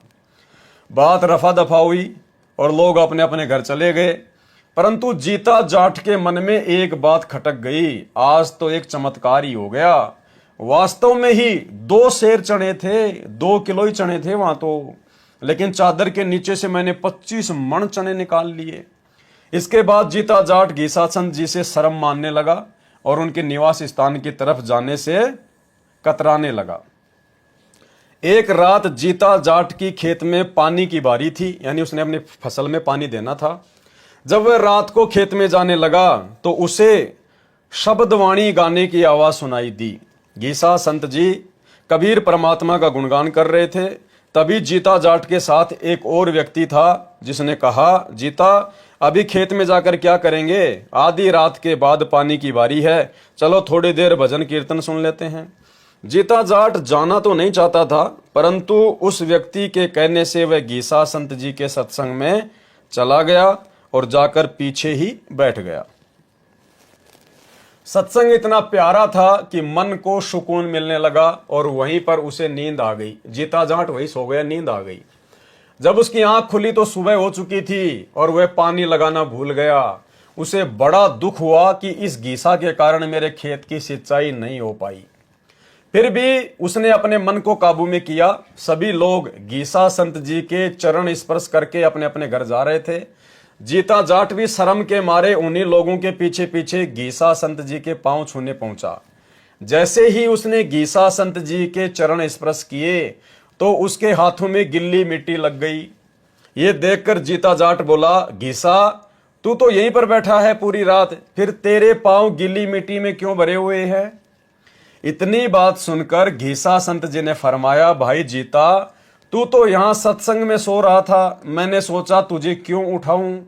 मैंने तेरे खेत में पानी लगाया है, अब तू चिंता मत कर। इस बात पर जीता जाट को विश्वास नहीं हुआ। वह खेत में जाकर देखता है तो पूरा खेत पानी से भरा हुआ था। यह देखकर उसने अपने पड़ोसी से पूछा, मेरे खेत में रात को कौन पानी दे रहा था? पड़ोसी ने कहा, क्या बात करते हो जीता, तू ही तो था जो पूरी रात खेत में पानी दे रहा था। यह बात सुनकर जीता जाट को अपने अभिमान पर शर्मिंदगी महसूस हुई और वह फूट फूट कर रोने लगा। फिर सीधा गीसा संत जी के चरणों में आकर गिर गया और कहने लगा, हे मेरे मालिक मुझे माफ कर दे, मैं बहुत अभिमानी व्यक्ति हूं जो मैंने तुझे अभी तक पहचाना नहीं। मैंने तुम्हें बहुत दुख दिया है, हो सके तो मुझे माफ कर देना। भाई और बहनों, ऐसी ऐसी तो ना जाने कितनी घटनाएं परमेश्वर सतगुरु रामपाल जी के भक्तों के साथ में वर्तमान में भी हो चुकी हैं, क्योंकि ये वही परमात्मा है जिसने गीसा संत के रूप में लीला की थी। ये वही परमात्मा है जिसने मलुकदास जी के रूप में, नानक जी के रूप में, दादू जी के रूप में अपनी अनेकों लीलाएं की और लोगों में भक्ति और भगवान के प्रति विश्वास को बढ़ाया। एक सत्संग में परमात्मा ने हमें समझाया कि एक रामो नाम की बहन थी और जिसका बेटा जो है वो कुसंगत में पड़कर चोरी करने लग गया था, शराब पीने लग गया था और विधवा थी वो। और उस नगर में एक संत आए हुए थे। यही कबीर परमात्मा आते रहते हैं अपनी आत्माओं को संभालने के लिए। तो नगर वासियों ने हर एक दिन गुरुजी को भोजन करवाने का समय बांट रखा था, बारी बांट रखी थी। तो एक बहन का नंबर था। उस दिन उस बहन की भैंस ने दूध नहीं दिया। अब उसने सोचा कि आज गुरुजी के लिए भोजन कैसे बनाऊं, खीर कैसे बनाऊं। तो वो बहन, वो सत्संगी बहन उस रामो के पास आई और कहा कि बहन ऐसी ऐसी बात है, आज हमारी भैंस ने दूध दिया नहीं और गुरुजी को भोजन करवाना है और मुझे दूध चाहिए। तो उस रामो बहन ने दूध निकालकर खूंटी की बाल्टी टांग रखी थी पूरी भर के। उसने वो बाल्टी उठा के ऐसे कि ऐसे उसके पात्र में डाल दी। अपने लिए भी दूध नहीं रखा। उस बहन ने कहा कि बहन थोड़ा बहुत तो रख ले अपने बच्चों के लिए। बोला, नहीं नहीं बहन, कभी कभी मौका मिलता है साधु संतों की सेवा का, तू ले जा। अब वो बहन दूध लेके आ गई और वो सोच रही है कि देखो कितनी अच्छी आत्मा है ये, इसने अपने लिए भी दूध नहीं रखा, जबकि ये तो सत्संग में नहीं सुनती, इसको तो ज्ञान भी नहीं है। अगर मेरे से कोई दूध मांगने आता तो मैं भी पूरा का पूरा दूध नहीं देती। भाई इसके तो बहुत ही अच्छे संस्कार है, बहुत ही अच्छे भाग है। उसके बाद वो बहन धीरे धीरे धीरे धीरे उस बहन से ज्ञान चर्चा करने लगी, उस बहन को समझाने लगी और अंत में वो उस बहन को सत्संग में ले जाने लगी। वो बहन प्रार्थना करती थी कि गुरुजी मेरा बेटा है, वो शराब पीता है, कुसंगत में पड़ा हुआ है, आप उस पर भी दया करो मालिक, उसको भी सद्बुद्धि दो। तो संत रूप में परमात्मा कहते थे, भाई ठीक है भाई मालिक, दया करेंगे, कभी न कभी दया करेंगे। तो ऐसे फिर गुरुजी फिर कभी आए आश्रम में, तो सब ने अपनी बारी बारी गुरुजी को भोजन कराना था। अब उस बहन का नंबर नहीं आया जिसने उपदेश ले लिया था रामो ने।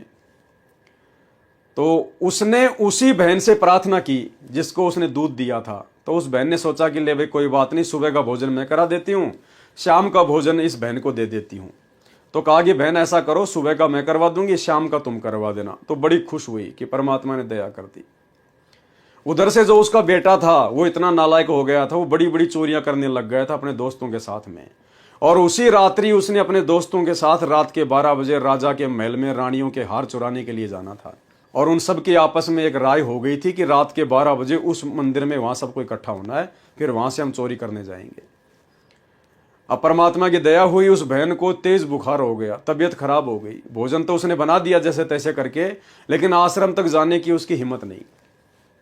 अब उसने अपने बेटे से कहा कि बेटा देख, मेरी हालत खराब हो गई है, बुखार चढ़ गया अचानक से, और आज गुरुजी को भोजन करवाने का नंबर मेरा है, और आज अगर साधु संतों के पास आश्रम में भोजन नहीं पहुंचा तो बेटा मैं तो पाप की भागी बन जाऊंगी, गुरुजी भूखे रहेंगे, तो तू ये भोजन आश्रम तक दे के आ जा। अब बेटे को तो चोरी करने जाना था। उसने कहा कि माँ तू कहाँ चक्करों में फंस गई बाबाओं के, तू वहां जाती है, लोग पता नहीं तेरे बारे में क्या क्या बोलते। उल्टा माँ को शिक्षा देने लग गया। अब माँ ने कहा कि बेटा दया, मेरी तबीयत खराब है। बेचारी रोने लग गई। अब माँ के आंसू उससे देखे नहीं गए। उसने देखा रही है 2 किलोमीटर पे आश्रम है और अभी तो टाइम पड़ा है, 4 घंटे पड़े हैं, रात के 12 बजे जाना वहां। तो लाला बोले माँ फटाफट ला। तो माँ ने पैक कर दिया, वो लेके फटाफट और आश्रम में पहुंच गया। आश्रम में जाके बोला महाराज बोले खा लो खाना वाना, फटाफट दे दो, बोले बर्तन मेरे को जाना है। आश्रम वालों ने देखा भाई आज उस बहन का लड़का आ गया, हो सकता है इसको ज्ञान समझ में आ गया हो, महाराज जी की दया हो गई हो। तो उसने कहा कि महाराज जी कहाँ हैं? बोले महाराज जी तो अभी घूमने गए, आ रहे हैं अभी थोड़ी देर में। महाराज जी आ गए। अब महाराज जी ने सोचा लड़का आया है, 2-4 बातें इसको बता दूं, क्या पता भक्ति पे लग जाए, इसका भला हो जाए, आत्म कल्याण हो जाए। तो महाराज जी उसको समझाने लगे, प्रवचन देने लगे। तो वो लड़का कहने लगा महाराज जी ज्यादा शिक्षा देने की जरूरत नहीं है, फटाफट खाना खाओ और बर्तन मेरे को दो, यहाँ से जाना है मेरे को। तो महाराज जी ने सोचा रहे तो वास्तव में जैसा बहन कहती है वैसा ही निकम्मा लड़का है। अब महाराज जो साधु संत होते हैं वो ज्यादा किसी के मुंह नहीं लगते हैं। उन्होंने खाना खाया और बर्तन दे दिए। एक सेवक बर्तन धोने लगा। उसने कहा कि नहीं नहीं मैं अपने घर पे धो लूंगा, उसको तो चोरी करने जाना था, जल्दी से काम निपटाना था। बोला दे दो जूठे बर्तन, मैं घर पे धो लूंगा। वो तो लेके बर्तन और वहीं से डांग ठोक दी दौड़ के। रास्ते में उसके पैर में कांटा चुभ गया और कांटा भी अंदर तक चला गया। परमात्मा की दया थी, खेल थे सतगुरु के। वो इतना लंगड़ा कर चलने लगा कि कई देर में घर पे पहुंचा और जाते ही माँ को भला बुरा कहने लगा कि मैं तेरे को पहले ना कहता था, ये काहे के संत हैं, काहे के बाबा हैं, मैं तो तेरे साधु संतों को भोजन कराने गया और मेरे पैर में कांटा चुभ गया, और बस इतनी शक्ति है क्या तेरे बाबाओं में, और फलाना दिखना। अब माँ ने देखा रहे ये नालायक भाई बड़ी मुश्किल से तो आश्रम में गया था और आज ही इसको कांटा लगना था। उसने गुरुजी में कोई दोष नहीं देखा उस माँ ने। उसने अपने भाग्य को जो है उसने कोसा कि मैं ही निर्भागी हूं। चलो जैसे भी था, अब रात को वो जो थे भाई लोग राजा के महल में चोरी करने की सोच रहे थे। उन्होंने देखा रे 12 बज गए, अभी तक तो वो आया नहीं और लगता है वो अब आएगा भी नहीं, तो चलो अपन चलते हैं चोरियां करने। तो वो राजा के महल में प्रवेश कर गए। अब सैनिकों ने उनको पकड़ लिया, पकड़ के सुबह राजा के सामने पेश कर दिया और कहा कि महाराज जी इतने खूंखार चोर हैं, ये राजा के महल में चोरी करने से नहीं डरते तो आम जनता को क्या समझेंगे, इनको तो सख्त से सख्त सजा देनी चाहिए। तो उस समय सख्त से सख्त सजा थी सूली तोड़ना, सूली की सजा। यानी एक 5-6 फुट का एक भाले नुमा एक वो होता था, लोहे का सरिया ऊपर से पहना भाले की तरह, और उसके ऊपर एक वो चकड़ा जो है बांध दिया जाता था और चकले के बीच में छेद करके वो जो वो सरिया होता था वो यूं रखा जाता था और उस चकले के ऊपर व्यक्ति को बैठा दिया जाता था और वो भाले का जो नुकीला सिरा होता था वो उसकी गुदा द्वार से निकलकर धीरे धीरे धीरे धीरे धीरे धीरे उसकी खोपड़ी से निकलता था। यूं इतनी भयंकर सजा दी जाती, तड़प तड़प के मरता था वो। तो उनको सूली की सजा का अनाउंसमेंट कर दिया और सुबह सूली तोड़ने से पहले पूरी की पूरी जो है वो पब्लिक में उनको गधों पे बैठा के या जैसे भी मुंह काला करके और ढोलक बजाते हुए पूरी नगरी में उनको घुमाया गया ताकि और लोगों को भी शिक्षा मिले कि चोरी नहीं करनी चाहिए। अब जैसे ही उस माँ और बेटे के घर के पास से वो ढोल बजते आ रहे थे तो वो भी देखने के लिए बाहर खड़े हो गए भी क्या आ रहा है क्या नहीं आ रहा। अब वो लड़का पहचान गया अपने साथियों को, ओहो ये तो वो ही है भाई, अगर रात को मैं भी चोरी करने जाता तो मेरे साथ भी यही होना था। उसके बाद वो लड़का फूट फूट के रोने लग गया अपनी माँ के प्यार में कि ये माँ तेरा तो कोई सहारा ही नहीं था, तेरा तो मैं ही सहारा था, और माँ आज तेरा बेटा जिंदा नहीं रहता। माँ ने कहा क्यों भाई, मेरा बेटा क्या चोर है कोई, मेरा बेटा क्या चोरी करता है? उसने कहा हाँ माँ, तेरा बेटा चोरी भी करने लग गया था, और माँ भला हो तेरे गुरुजी का जो मैं आश्रम में चला गया, मेरे पैर में कांटा लग गया और मैं रात को 12 बजे इन लोगों के साथ में राजा के महल में चोरी करने नहीं पहुंच पाया, नहीं तो माँ आज तेरा बेटा भी पकड़ा जाता और आज तेरे बेटे को भी सूली तोड़ी जाती और तू कैसे जीती। दोनों आपस में एक दूसरे के बांध भर के रोने लग गए। उसके बाद उस बेटे ने कहा कि माँ मुझे अपने गुरुजी के पास ले चलो और मुझे उनसे दीक्षा दिलाओ, भक्ति करूंगा। उसके बाद बेटा भी भक्ति पे लग गया। और वो जो माई थी रामो, गुरुदेव ने बताया कि वो माई फिर भक्ति में इतनी रम गई, बेटा उसका बड़ा हो गया, शादी विवाह कर दिया और माई फिर आश्रम में रहने लग गई, वहीं पे साधु संतों की सेवा करने लग गई, अपना भजन करने लग गई। अब उस माई को सेवा दी हुई थी साधु संतों की, भक्तों की, जो कपड़े वगैरह थे वो धोने की। पास में कोई तालाब, कोई नहर, कोई दरिया थी जहां पर आश्रम था। तो माई क्या करती थी कि सत्संग में आने वाले 10, 15, 20 भक्तों के कपड़े ले जाती और उनको धोती, उनको साफ करती। अब गुरुजी का सत्संग चल रहा था और किसी सेवादार ने कहा कि माई अब तेरे पास में समय है, फटाफट चली जा और ये कपड़े धो के ले आ। लेकिन उसकी इच्छा थी कि मैं सत्संग सुनूं गुरुजी का, लेकिन वो दबाव में आके लेके कपड़े वहां तालाब पे वो चली गई धोने के लिए।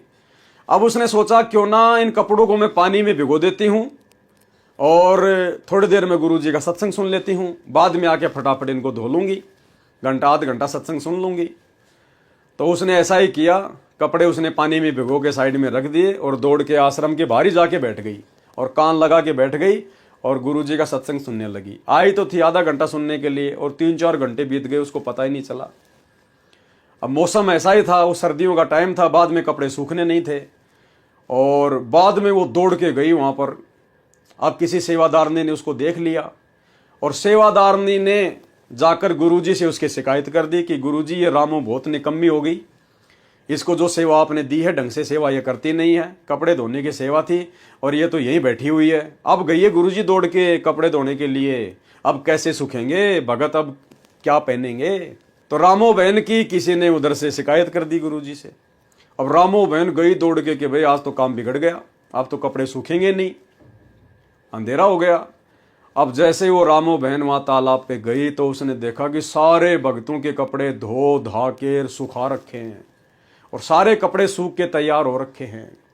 उसको बड़ा आश्चर्य हुआ। उसने सबसे पूछा वहां पर कि बहन क्या तूने मेरे कपड़े धोए हैं, क्या तूने मेरे कपड़े धोए हैं? अब सब ने मना कर दिया, भाई हम क्यों धोएंगे तेरे कपड़े, और तू क्यों पूछ रही है, तू खुद ही तो धो रही थी, तू खुद ही तो धो रही थी कपड़े, तूने खुद ही तो सुखाए हैं हमारे सामने और तू खुद ही हमारे से तू मजाक कर रही है। तो रामो बहन समझ गई कि भाई ये तो परमात्मा की लीला है, परमात्मा ने मेरा रूप बना के ये कपड़े धोए मेरे। उसने फटाफट सारे कपड़े समेटे और आश्रम में लेके आ गई। और उधर से गुरुजी से किसी ने उनकी शिकायत लगा रखी थी, सभी लोग दुखी थे कि आज क्या पहनेंगे, हम तो सर्दी मरेंगे, कपड़े ही नहीं है। और वो सारे कपड़े सुखा सुखा के सबको दे रही है और सब लोग सोच रहे भाई ये क्या हो गया, ये क्या हो गया। अब बाद में फिर परमात्मा ने बताया कि भाई इसने सत्संग सुनने के मकसद से, देखो तुमने तो इसकी शिकायत लगा दी मेरे पास में, लेकिन तुमने इसके मन के भाव को नहीं जाना कि ये क्यों बाहर बैठी हुई थी। ऐसा नहीं है कि ये कपड़े धोना नहीं चाहती थी, ये सेवा नहीं करनी चाहती थी, लेकिन आश्रम में खाली कपड़े धोने के लिए थोड़ी आती है ये। अरे कपड़े धोने के लिए थोड़ी आश्रम में पड़ी हुई है, आश्रम में तो भक्ति के लिए आई हुई है, समय मिले तो थोड़ी बहुत सेवा कर लो अपनी। तो इसका जो मन था वो सत्संग में था और तुम जबरदस्ती भेज रहे थे। तो भाई परमात्मा ने लीला करी है, परमात्मा ने जो है इसके कपड़े धोए हैं। इस प्रकार से फिर परमात्मा ने उस घटना को अंजाम दिया। छोटा सा सत्संग है, आप जी गुरुदेव भगवान के मुख कमल से सुनेंगे तो आपके अंदर विशेष तौर पर शरीर में सनसनी पैदा हो जाएगी परमात्मा के इस चमत्कार को देखकर, इस घटना को देखकर। और रामो बहन वाली तो आपको कहानी पता ही है सारा। उसके बाद में जो कपड़े वाली जो कहानी है वो थोड़ी सी दास आपको एक वीडियो के माध्यम से सुना देता है, सुनिए। तो पुण्यात्माओं, वो जो बहन थी जिसका लड़का, उस लड़के ने भी उपदेश ले लिया जिसके कांटा लग गया था और वह मौत बच गई थी, मृत्यु बच गई थी, उसकी चोरी नहीं करने जा पाया था प्रभु की कृपा से। उसने भी उपदेश ले लिया, सारी कथा गुरु जी से बताई, तो परमेश्वर के उस परमात्मा ही आए हुए थे। कबीर जी ऐसे चलते रहते हैं, इसीलिए तो आपको अभी तक यहाँ तक ले आए, इस कलयुग के इस पीक टाइम तक। कभी कहीं आपसे भक्ति करवाई, कभी किसी रूप में कहीं प्रकट होकर आपसे भक्ति करा गए। आपके 2-4 जन्म उस भक्ति के कारण आपको मनुष्य के मिलते रहे, और अब 600 साल पहले फिर आगे थे, आपकी पूरी चार्ज कर गई बैटरी। तो इसी कारण से आपको मनुष्य जन्म मिलते रहे, और आपके अंदर चाह है भगवान की, अब आके फिर से मान लिए। तो लड़का अपनी माँ के साथ जाने लगा, बहुत श्रद्धा होगी माँ बेटिया की। अब लड़के की शादी होगी, वो बहन रामो फिर तो महाराज जी की सेवा में ज़्यादा रहने लगी। जैसे 2 दिन आते, 4 दिन आते या 10 दिन आते, प्रतिदिन 1 घंटा सत्संग भी करते थे। तो वह क्या करती थी, सत्संग के दौरान जो बाहर से आसपास के ग्रामों के भी भक्त आते थे, बर्तन ले जाती, कपड़े ले जाती, सबके साधु भक्तों के जैसे वहाँ भक्त रहते थे 10-5 महाराज जी के साथ, गुरु जी के कपड़े, वो कपड़े धोने की सेवा ले लेती। एक दिन वह साथ ही एक दरिया थी, बिल्कुल साथ से एक दरिया बनी हुई थी, वहाँ घाट पर धो के ले आया करती थी। अब पर सत्संग शुरू हो जाता और उसको कह दिया कि माई ने, बहन तू नौकर कपड़े धो लाई, मौका है। फिर सूखे को नहीं गए सर्दियाँ के दिन से। अब वह उसके कहने से लेकर सब कपड़े चल पड़ी, और मन उसका न्यू था सत्संग सुन लूँ। उसने क्या किया, वहाँ जाकर कपड़े बे दिए। पहले भिगोया करते कपड़ों को, और फिर कुछ देर बाद उसने मोगरे मागरे मार कर उन्हें धोया करते डंडों से। तो उसने सोचा ये कपड़े मैंने बे दिए और ये इतना मैल गलेगा, मैं सत्संग सुन लेती हूँ। वह थोड़ी सी दूरी पर था, वापस आके और आश्रम से बाहर ही बैठ गई। खूब आवाज़ सुनाई दी थी वहाँ, नो बैठी रही सारी। सत्संग शुरू कर रखा गुरुदेव ने, उसकी आँखों में आंसू आवे। मैं भी इसी दुखी थी। कथा सुना रहे थे परमात्मा, जिसका लग गया उसका याद रहा करे। अन्यो रो है भगवान बड़ी दया करी, कति मेरे को तो नरक से निकाल लिया। यानी उसने 1.5-2 घंटा जो गुरु जी ने सत्संग किया, उसको ये नहीं पता चला तू के काम आई थी, भूल गई।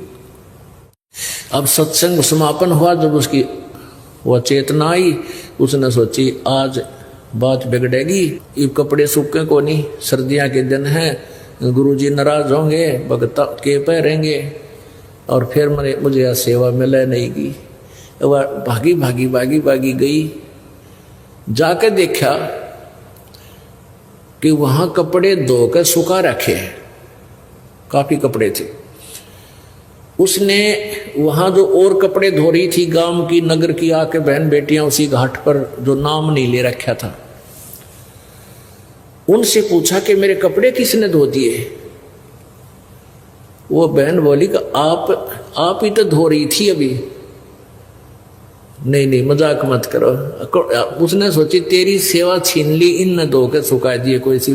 अब जो नाम ना ले रही उनके पास कहाँ टाइम है, इतनी अकल उनमें कहाँ से आ सकती है कि इतना लाभ उठा लें। उन्हें तो अपने कपड़े धोने मुश्किल हो जाए, फिर भैंसा की सानी बेड़ी है, फलान करना है, उनकी 100 मन में चिंता रहती है। उनसे फिर पूछ रही है, सच्ची बता बहन। एक एक को पकड़ के आए, सच्ची बताते। कहने लगी तू मूर्ख हो रही है, क्यों मजाक बना रही है, अभी आप तो खुद धो रही थी, अब सुखा रही थी। अब वह जानेगी हो ये तो परमात्मा की लीला थी। अब परमात्मा ने आके उस बहन का रूप बना के और सारे कपड़े धो के सुखा दिए, और वो सूखे कपड़े की गठड़ी बांधे आवे। एक और देखे थी बहन, उसने शिकायत कर रखी अंदर आश्रम में गुरुजी को, गुरुजी आरामो है ना, या तो जमाने कमी होली, इसने सुख घना हो गया। मैं सेवा दी थी कपड़े धोने की, यहाँ बैठी बैठी बाहर सत्संग सुन रही थी, अब गई है दौड़ी दौड़ी, कब ये सूखेंगे, कब आप पैरोगे, ऐसे वह कह रही। इतने में गठड़ी बांध के सारे कपड़े ले आई और ला के जिनको पता नहीं था वो कहने लगी इतना शर्म नहीं आई, वो टोंट कस रही है अंदर बढ़ते ही, ये कब सूखेंगे, तू इब गई है। फिर उसने सारी कथा बताई कि महाराज जी के सामने रो पड़ी पड़ के एक परमात्मा, आप इस दासी का रूप बना के कपड़े धो के सुखाए, महाराज मैं तो यहाँ बैठी बैठी सत्संग सुनो थी।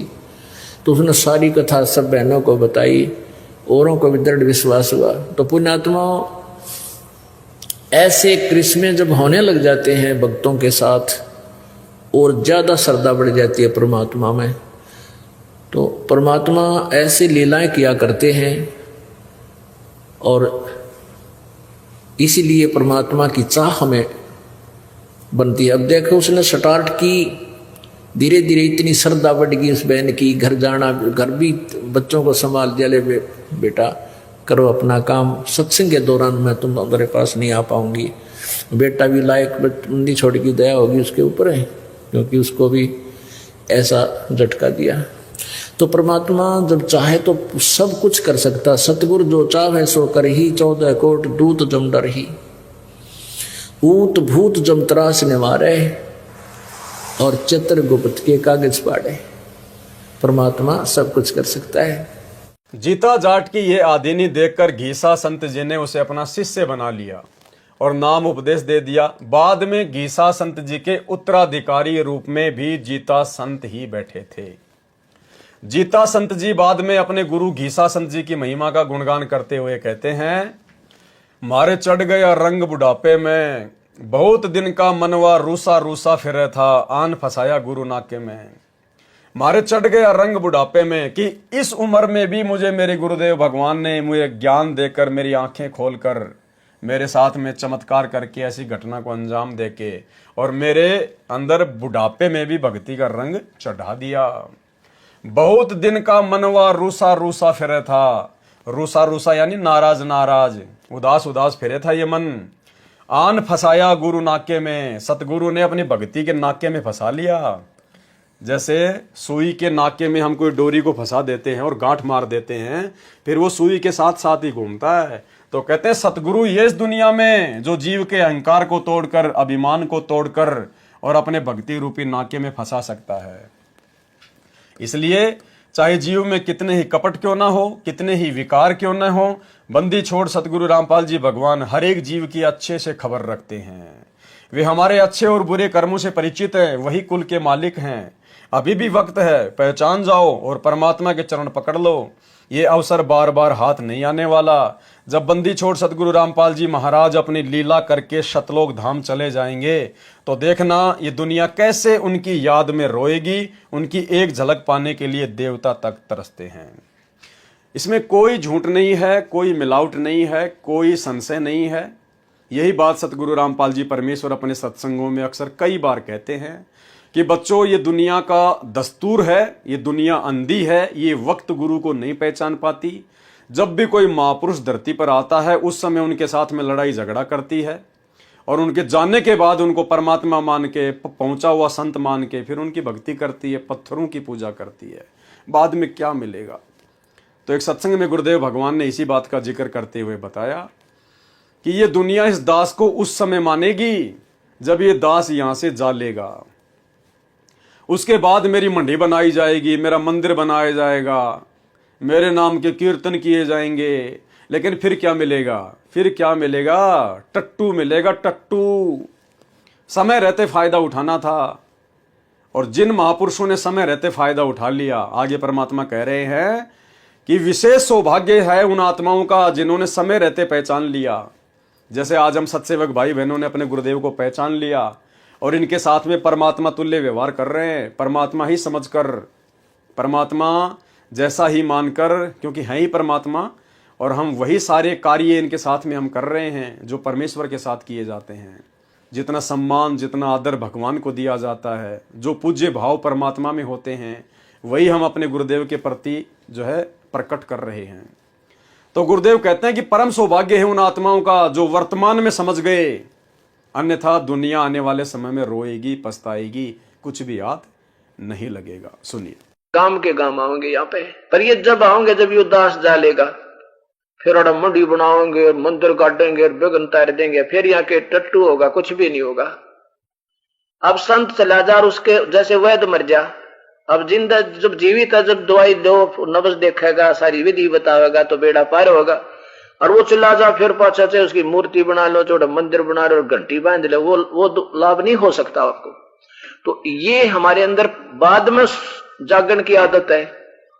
वर्तमान में जो जागेगी वो बहुत भाग्यवान और पुण्यकर्मी प्राणी है। सत्कर्म मानना विशेष रजा है परमेश्वर की आपके ऊपर, ये उसकी कृपा बिना और आपके पुण्य कर्मों के संयोग बिना ये मार्ग मिला नहीं करता।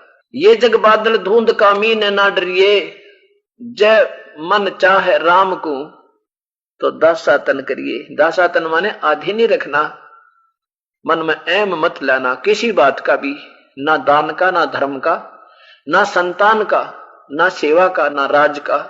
जिस दिन एम आ गया परमात्मा आपसे 100 कोस दूर हो जाएगा। ये ऐसा रिएक्शन है मालिक का। तुम्हारी बुद्धि में क्यों नहीं समझ आती कि बंदी छोड़ सतगुरु रामपाल जी भगवान ने समस्त धर्म गुरुओं को अध्यात्म ज्ञान चर्चा के लिए निमंत्रण दिया है। सभी धार्मिक संस्थाओं को ललकारा है कि आओ और सत्य ज्ञान की परख करो। फिर वे मुंह छुपाकर क्यों बैठे हैं? 300 साल से चल रही गाड़ियां और प्रचार कर रहे साधु महात्मा इतने पुराने ज्ञान में रंगे हुए हैं, फिर भी अपने ज्ञान के ऊपर उन्हें पूर्ण विश्वास नहीं है। वे संत रामपाल जी महाराज जी से ज्ञान चर्चा करने से डरते हैं। लोग कहते हैं संत रामपाल जी महाराज जेल में हैं। खासकर मुसलमान धर्म के लोग कहते हैं अगर वह कबीर अल्लाह है तो संत रामपाल जी को बाहर क्यों नहीं निकालता। तो उन्हें बता दूं कि वे अपने खुदा पर भी ईमान पक्का करें। जिसे तुम खुदा कह रहे हो उसी के एक पैगंबर हजरत यूसुफ अलैहिस्सलाम भी बेगुनाह सालों जेल में रहे, नाना प्रकार की यातनाएं झेली। हजरत यूसुफ अलैहिस्सलाम का पूरा जीवन दर्दनाक कठिनाइयों से गुजरा, पर क्या वे उस अल्लाह के पैगंबर नहीं थे? जब सभी पर मुसीबतें आई, जब मिस्र में अकाल पड़ गया, तब हजरत यूसुफ अलैहिस्सलाम ने अपने खुदा से मदद तलब करके पूरे मिस्र को अकाल से बचाया।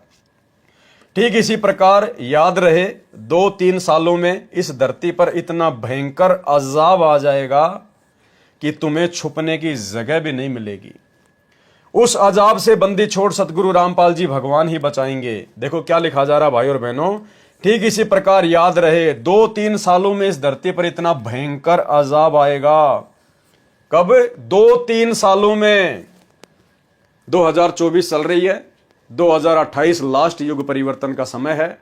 तो आने वाले 2 से 3 सालों में भाई और बहनों क्या नहीं होगा जिसकी किसी ने कल्पना भी नहीं की होगी, वो भयंकर मंजर आपको इस धरती पर देखने को मिलेगा कि तुम्हें छुपने की जगह भी नहीं मिलेगी। उस अजाब से बंदी छोड़ सतगुरु रामपाल जी भगवान ही बचाएंगे। आने वाला समय बहुत भयानक है, इससे डरो। इस काल समय से जो सबको अपने दांतों तले दबा लेगा। संत रामपाल जी महाराज के अलावा तुम्हारा कोई सहारा नहीं होगा, ना कोई डॉक्टर, ना कोई मंत्री, ना कोई अफसर, कोई भी तुम्हारी मदद करने नहीं आएगा। बंदी छोड़ सतगुरु रामपाल जी महाराज उस बुरे वक्त में अपनी प्यारी आत्माओं की रक्षा करेंगे। अब सतगुरु रामपाल जी भगवान भी अपनी किन प्यारी आत्माओं की रक्षा करेंगे? सबकी रक्षा नहीं करेंगे। देखो उनके शरण में लाखों लोग आ चुके हैं, करोड़ों लोग आ चुके हैं। बरवाला कांड के बाद भी काफी संख्या में लोग उनकी शरण में आ चुके हैं, इन आश्रमों से जुड़ चुके हैं। लेकिन सतगुरु रक्षा किन की करेगा?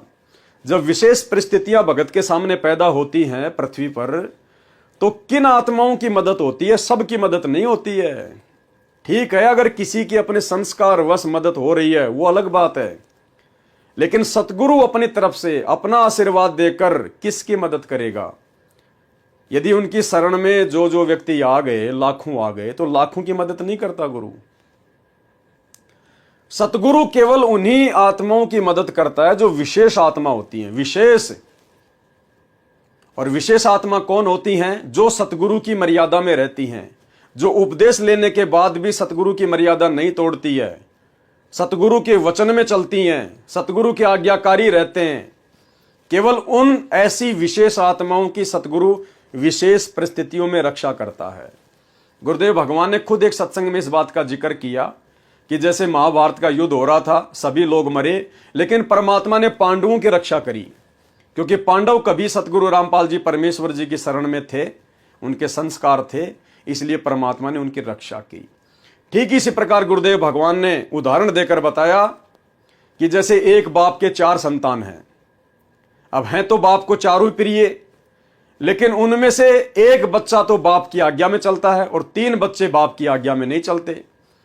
तो जब विशेष परिस्थितियां पैदा होंगी, कोई विशेष समस्या आएगी, तो वो बाप अपने उसी बच्चे की सहायता करेगा जो बच्चा उसकी आज्ञा में चल रहा है। भले वो 3 भी उसी के बच्चे हैं, लेकिन बाप उनकी तरफ ध्यान नहीं देगा। तो ठीक इसी प्रकार सतगुरु की शरण में आने के बाद भी सतगुरु विशेष परिस्थितियों में केवल उन्हीं आत्माओं की, उन्हीं भक्तों की रक्षा करता है जो उनके वचन में चलते हैं, जो उनके आदेश में चलते हैं, जो गुरु को भगवान मान के डर के भक्ति करते हैं। या आश्रमों से जुड़कर राजनीति करने वाले, अपना समय आश्रम बनाने में, स्टेडियम बनाने में, हॉस्पिटल बनाने में बर्बाद करने वाले, गुंडों की सीबीआई जांच का समर्थन करने वाले, आरक्षणों में बैठने वाले, अपने दान का दुरुपयोग कुपात्रों को देकर फिर कभी जाट आरक्षण में देना, कभी गुंडों की सीबीआई जांच में देना, आर्थिक सहयोग करना, ऐसी निकम्मी आत्माओं की, ऐसी मर्यादा तोड़कर भक्ति करने वाले ना समझ आत्माओं की परमात्मा विशेष परिस्थितियों में सहायता नहीं करता। सुनिए स्वयं सतगुरु रामपाल जी परमेश्वर जी के मुख कमल से। महाभारत कितना भयंकर युद्ध हुआ, उसमें पांडवों की रक्षा बनी और सब दुनिया मर गई। ऐसे ही परमात्मा ऐसी आपत्तियों में कबीर परमेश्वर के बच्चों को, कबीर परमेश्वर की जो विशेष आत्माओं को, विशेष कौन सी होती हैं, जैसे वैसे तो हम कबीर जी के सभी बच्चे हैं, सभी उसकी आत्मा है। कीड़ी, हाथी, कुंद, राजा, रंग, महादेव, ब्रह्मा, विष्णु, महेश और हम।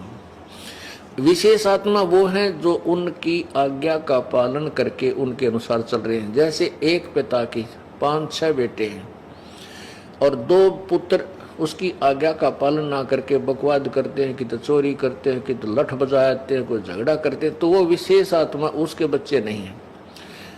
आत्मा में दुख तो होता है, लेकिन वो उसकी आज्ञा से बाहर जा करके हैं, तो उन पर विशेष ध्यान ना दे करके पिता उनकी तरफ विशेष ध्यान देता है जो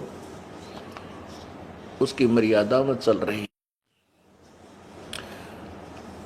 और जो दूसरे हैं मर्यादाहीन रहते हैं, उनसे तो पैसे भी छुपा कर रखा करे, कभी रास्ते ये निकाल ना ले जाए। तो ऐसे ही जो परमेश्वर की प्यारी आत्माएं कभी किसी उसके चरणों में रही हैं, उस क्षेत्र में परमात्मा ने अकाल नहीं गिरने दिया।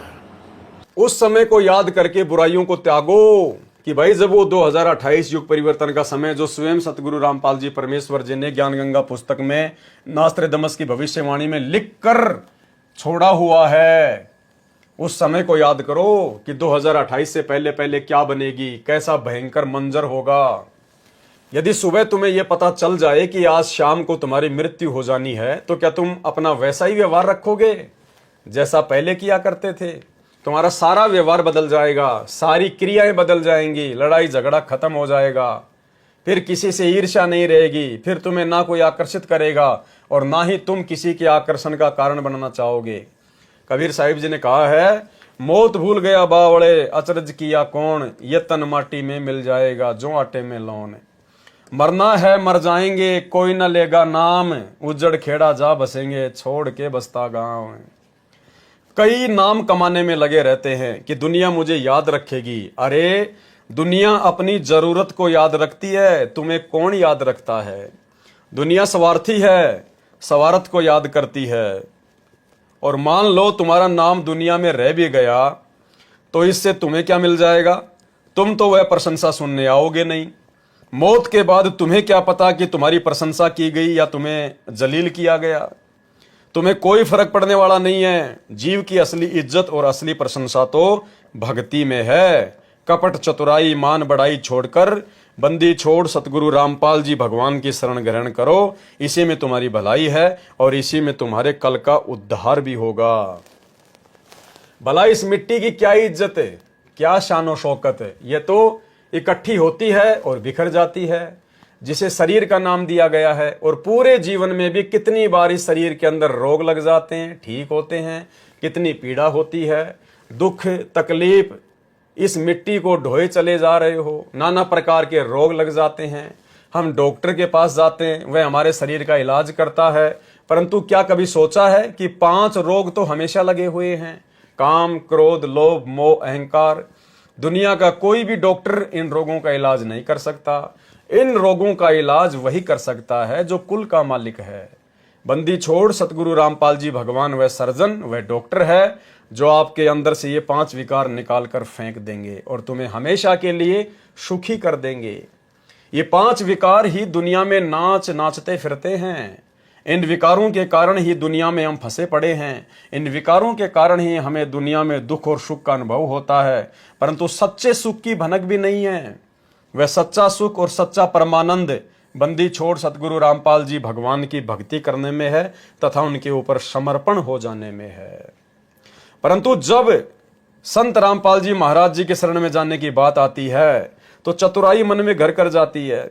परंतु यह भी याद रखो कि हमें झूठे पाखंडी गुरुओं ने नाना प्रकार की पूजा याचनाएं करवाई, तीर्थ व्रत पर लगाए रखा। उनसे हमें क्या लाभ मिला? अंधे की बात ही लगी रही। कोल्लू के बैल की तरह उन पाखंडियों की हमने सेवा की, तब मन में कोई शंका उत्पन्न नहीं हुई।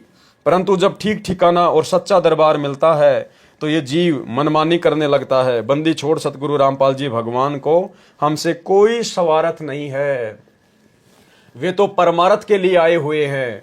जो भी दान धर्म आश्रम में दिया जाता है वह दान धर्म सारी संगत के ऊपर ही खर्च होता है।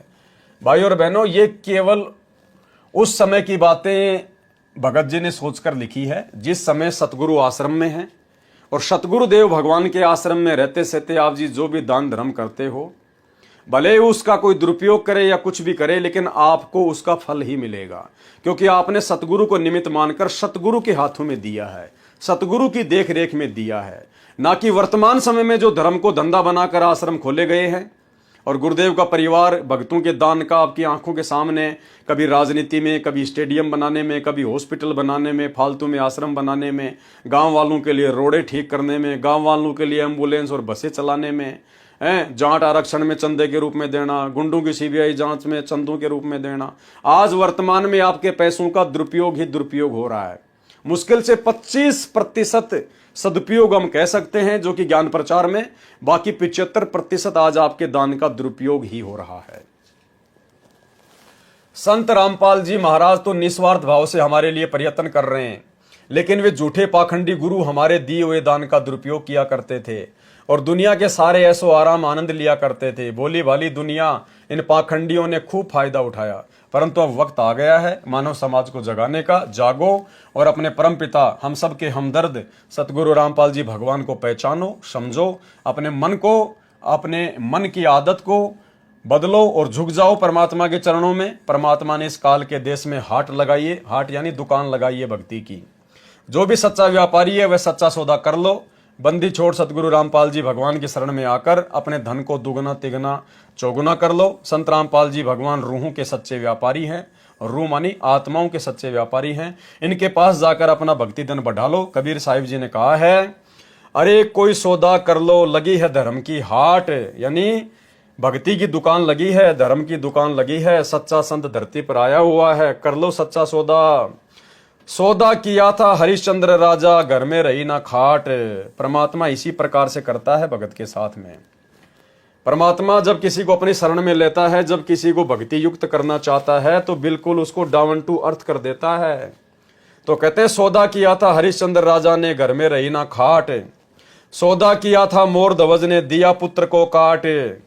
सौदा किया था प्रहलाद भगत ने, गए पिता को नाट। अपने पिता हिरण्यकश्यप को मना कर दिया था प्रहलाद ने कि तू भगवान नहीं है, मैं तेरा जाप नहीं कर सकता, मैं तो परमात्मा का जाप करूंगा।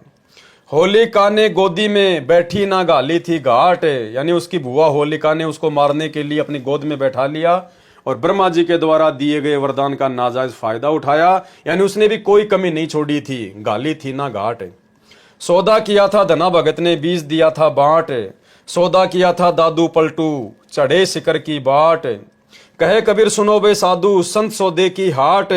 जो कोई उनकी सरना जावे, धन दुगना हो जात, यानी भक्ति से वो लबालब हो जाएगा। इस दास का उद्देश्य कोई मान सम्मान पाना नहीं है। कौन कह रहे हैं? भगत जी कह रहे हैं, जिन्होंने गुरु महिमा के अंतर्गत ये पुस्तक लिखी है, संदीप भगत जी ने, जो कि हिसार जिले के डोभी गांव से हैं। वो कह रहे हैं कि इस पुस्तक को लिखने के पीछे मेरा मकसद कोई मान सम्मान पाना नहीं है। मेरे सच्चे सतगुरु रामपाल जी भगवान के प्रेम में दास ने यह पुस्तक लिखी है। यदि कोई गलती हुई हो इस दास से तो समस्त सतगुरु जी की प्यारी संगत और परमात्मा सतगुरु रामपाल जी भगवान से माफी का तलबगार हूं। भगत संदीप दास उर्फ सीपा दास, गांव डोबी, जिला हिसार, हरियाणा, भारत। सत साहिब। तो भाई और बहनों, यह है वो पुस्तक जो गुरु भगतों ने गुरु जी की महिमा में लिखी, जो कि हरियाणा के रहने वाले थे, हिसार जिले के डोबी गांव के। ये 12-13 भगत थे अलग अलग स्टेट से। इन सब ने मिलकर पुस्तक छपवाई, भगत समाज में बांटी। और जैसे ही सतलोक आश्रम मैनेजमेंट हरियाणा को इस बात की भनक लगी तो काल के सिर में चिंता हो गई, खुजली हो गई, दर्द शुरू हो गया कि अगर लोग इसी प्रकार से अपने गुरु जी की महिमा करने लगे, संगत में चेतना आने लगी, जागृति आने लगी, तो इन आश्रमों में ढोंग पाखंड करने के लिए कौन आएगा? मेरा खुराक, मेरा आहार कैसे तैयार होगा? तो काल ने अपने एजेंटों में तुरंत कुप्रेरणा कर दी।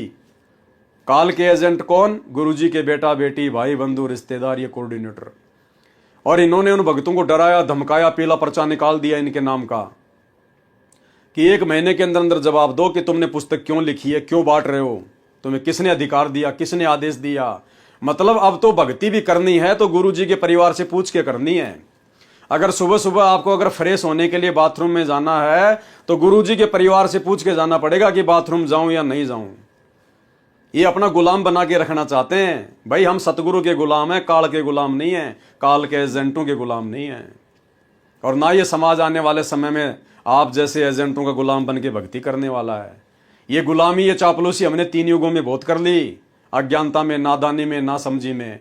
ये चौथा युग है, कलयुग की बिचली पीढ़ी है। परमात्मा ने शिक्षा दे दी, ठोक ठोक के प्रमाण दे दी, अपनी जानकारी करवा दी।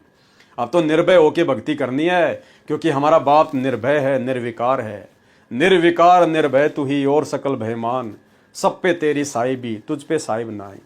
तो जब हमारा बाप निर्विकार है, निर्भय है, साहिब है, तो भैया अगर हम इनकी औलाद है, इनके संतान, इनके खून हैं, इनके अंश हैं, तो थोड़े बहुत निर्भयता के गुण तो हमारे अंदर भी आना स्वाभाविक है। इसलिए अब इस कलयुग की बिचली पीढ़ी में डर डर के कोई भक्ति नहीं करेगा, ज्ञान को आधार बना के भक्ति करेगा, निसंशय निर्भय होकर भक्ति करेगा। तो ये आप भाई बहनों की आंखों के सामने है। इस पुस्तक के ऊपर 5 वीडियो बना के आपके सामने पेश कर दिए गए हैं।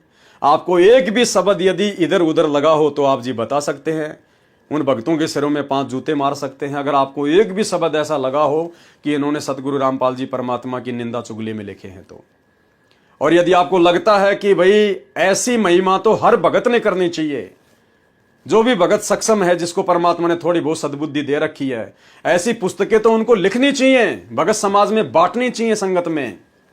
तो भाई और बहनों, फिर आप सब भाई बहनों ने अब समझ जाना चाहिए कि भक्ति कहां है और काल प्रेरणा से भक्तों को तोड़ने का काम कहां से शुरू किया जा रहा है। तो इन सतलोक आश्रमों पे पूरी तरह से काल बलि का साया है। काल नहीं चाहता कि मेरे पाखंड से, मेरे आडंबर से, मेरे ड्रामेबाजी से, मेरे षड्यंत्र से आत्माएं बाहर निकले और गुरु भगत बनकर गुरु महिमा करते हुए, गुरु जी का गुणगान करते हुए भक्ति करें, अपना जीवन सफल करें। वो नहीं चाहेगा। इसलिए उसने अपने एजेंट गुरु जी के परिवार के रूप में, कोऑर्डिनेटर के रूप में छोड़ रखे हैं, फैला रखे हैं। इन लोगों का काम केवल संगत में ड्रामेबाजी, पाखंड फैलाना, अज्ञान फैलाना, भक्तों की मर्यादा तोड़वाना, भक्तों को गुरु जी के सत्संगों के विरुद्ध कुकर्म करवाना, भक्तों का अनमोल समय और समासों को आश्रम बनाने में, हॉस्पिटल बनाने में, दूसरे उल्टे काम करने में, राजनीति करने में, जगत वालों के साथ मेल मिलाप में केवल बर्बाद ही करवाना है। तो ये सब कुछ आपके सामने है। कल को जब परमात्मा पूछेगा, कबीर साईं मिलेंगे, पूछेंगे कुछ लात, भाई उस समय क्या जवाब दोगे? परमात्मा कह देगा, बेटा मैंने कोई कमी नहीं छोड़ी थी। पहली बात तो मैंने अपने सत्संगों में समझाने में कोई कमी नहीं छोड़ी। सत्संग अगर तुम नहीं समझ पा रहे थे तो 8 साल से 7 संगतियां शुरू करवा रखी थी, एक से एक वीडियो बनवा रखे थे, हजारों की संख्या में अलग अलग विषय पर, हर शंका के समाधान पर वीडियो तुम्हारे सामने पेश किए जा रहे थे। क्या किसी जीव की औकात है जो इस प्रकार से वीडियो बना देगा? क्या इस पवनदास 2 कौड़ी के इंसान की औकात है जो 4-4, 5-5 घंटे के, 2-2 घंटे के हर एक टॉपिक के ऊपर परमात्मा के ज्ञान आधार से प्रमाणित वीडियो बना देगा? और लोग क्यों नहीं बना पा रहे? संगत में लाखों की संगत है, इस दास ने तो 2013 में उपदेश लिया है, लोग तो 1994 से गुरु जी की शरण में है। लोग 5 मिनट भी नहीं बोल पाते इस परमात्मा के ज्ञान के ऊपर। 5 मिनट बोलेंगे तो 5 जो है वो गलतियां कर देते हैं। यहाँ परमात्मा 5-5 घंटे की वीडियो बनवा रहे हैं पिछले 8 वर्षों से, और 8-10 हजार वीडियो बना दिए, 1-2 भी नहीं। तो भाई ये सतगुरु की विशेष मेहर है, विशेष दया है। ये 7 संगतियां सतगुरु रामपाल जी परमेश्वर जी के विशेष आशीर्वाद से चल रही हैं। शंका की कोई जगह नहीं है समझदार आत्मा के लिए। बाकी परमात्मा हाथ पकड़ के किसी को भक्ति मार्ग पर नहीं चलाता। परमात्मा का काल के साथ एग्रीमेंट है। परमात्मा ने अपना ज्ञान दे दिया, अच्छे बुरे कर्म कुकर्मों की जानकारी दे दी। हम इंसान हैं, अन्य योनियों से भिन्न हमारे पास में विशेष बुद्धि है। अगर हम भी जानवरों जैसी हरकत करेंगे, मूर्खों जैसी हरकत करेंगे, तो परमात्मा फिर कुछ नहीं करेगा। जैसा बोओगे फिर समय आने पर वैसा ही अपना काटोगे। तो भाई और बहनों, किस प्रकार से गुरुद्रोही घोषित किए जाते हैं सतलोक आश्रम मैनेजमेंट हरियाणा के द्वारा, ये आपकी आंखों के सामने है। इसी पुस्तक को लेकर उन बेचारे भक्तों को गुरुद्रोही घोषित कर दिया। आश्रम में नो एंट्री कर दी, सत्संगों में नो एंट्री कर दी। अरे आश्रम में सत्संगों में तो वैसे भी नो एंट्री अच्छी है, क्योंकि गुरु जी की गैर हाजिरी में इन आश्रमों में ना तो कोई सत्संग होता, ना कोई ज्ञान चर्चा होती, ना कोई सत्संगति होती। वहां तो राजनेताओं की चापलूसी होती है या गुरु जी के परिवार की चापलूसी होती है। लोग मनोरंजन के लिए जाते हैं वहां पर। तो आश्रमों में तो हमने वैसे भी नहीं जाना। सत्संग अपने घर पे भगवान ने दे रखे हैं, घर ही हमारा सत्संग है। ज्ञान को आधार बनाओ, घर को आश्रम बनाओ, गुरु को भगवान बनाओ, अपनी भक्ति करो। कलयुग की पिछली पीढ़ी है। यह आश्रम तो परमात्मा वैसे भी समाप्त करके जाएगा। आश्रम प्रथा तो वैसे भी सतगुरु ने समाप्त करके जाना है। घर घर को आश्रम बना के जाएंगे परमात्मा। इस भक्ति में अपने जाने के बाद परमात्मा पाखंड और अज्ञान के लिए कोई जगह नहीं छोड़ के जाएंगे। तो भाई और बहनों, सब कुछ क्लियर है, सब कुछ साफ साफ है। और इस पुस्तक के ऊपर आज हमारा लास्ट वीडियो था। कल रात्रि 9 बजे परमात्मा दया करेंगे तो भक्ति और भगवान पुस्तक के ऊपर हमारा नेक्स्ट वीडियो चलेगा। सभी भाई बहन रात्रि 9 बजे जुड़िए। और तब तक हम गुरुदेव भगवान से इजाज़त लेते हैं, आशीर्वाद प्राप्त करते हैं। बंदी छोड़ सतगुरु रामपाल जी भगवान की जय हो।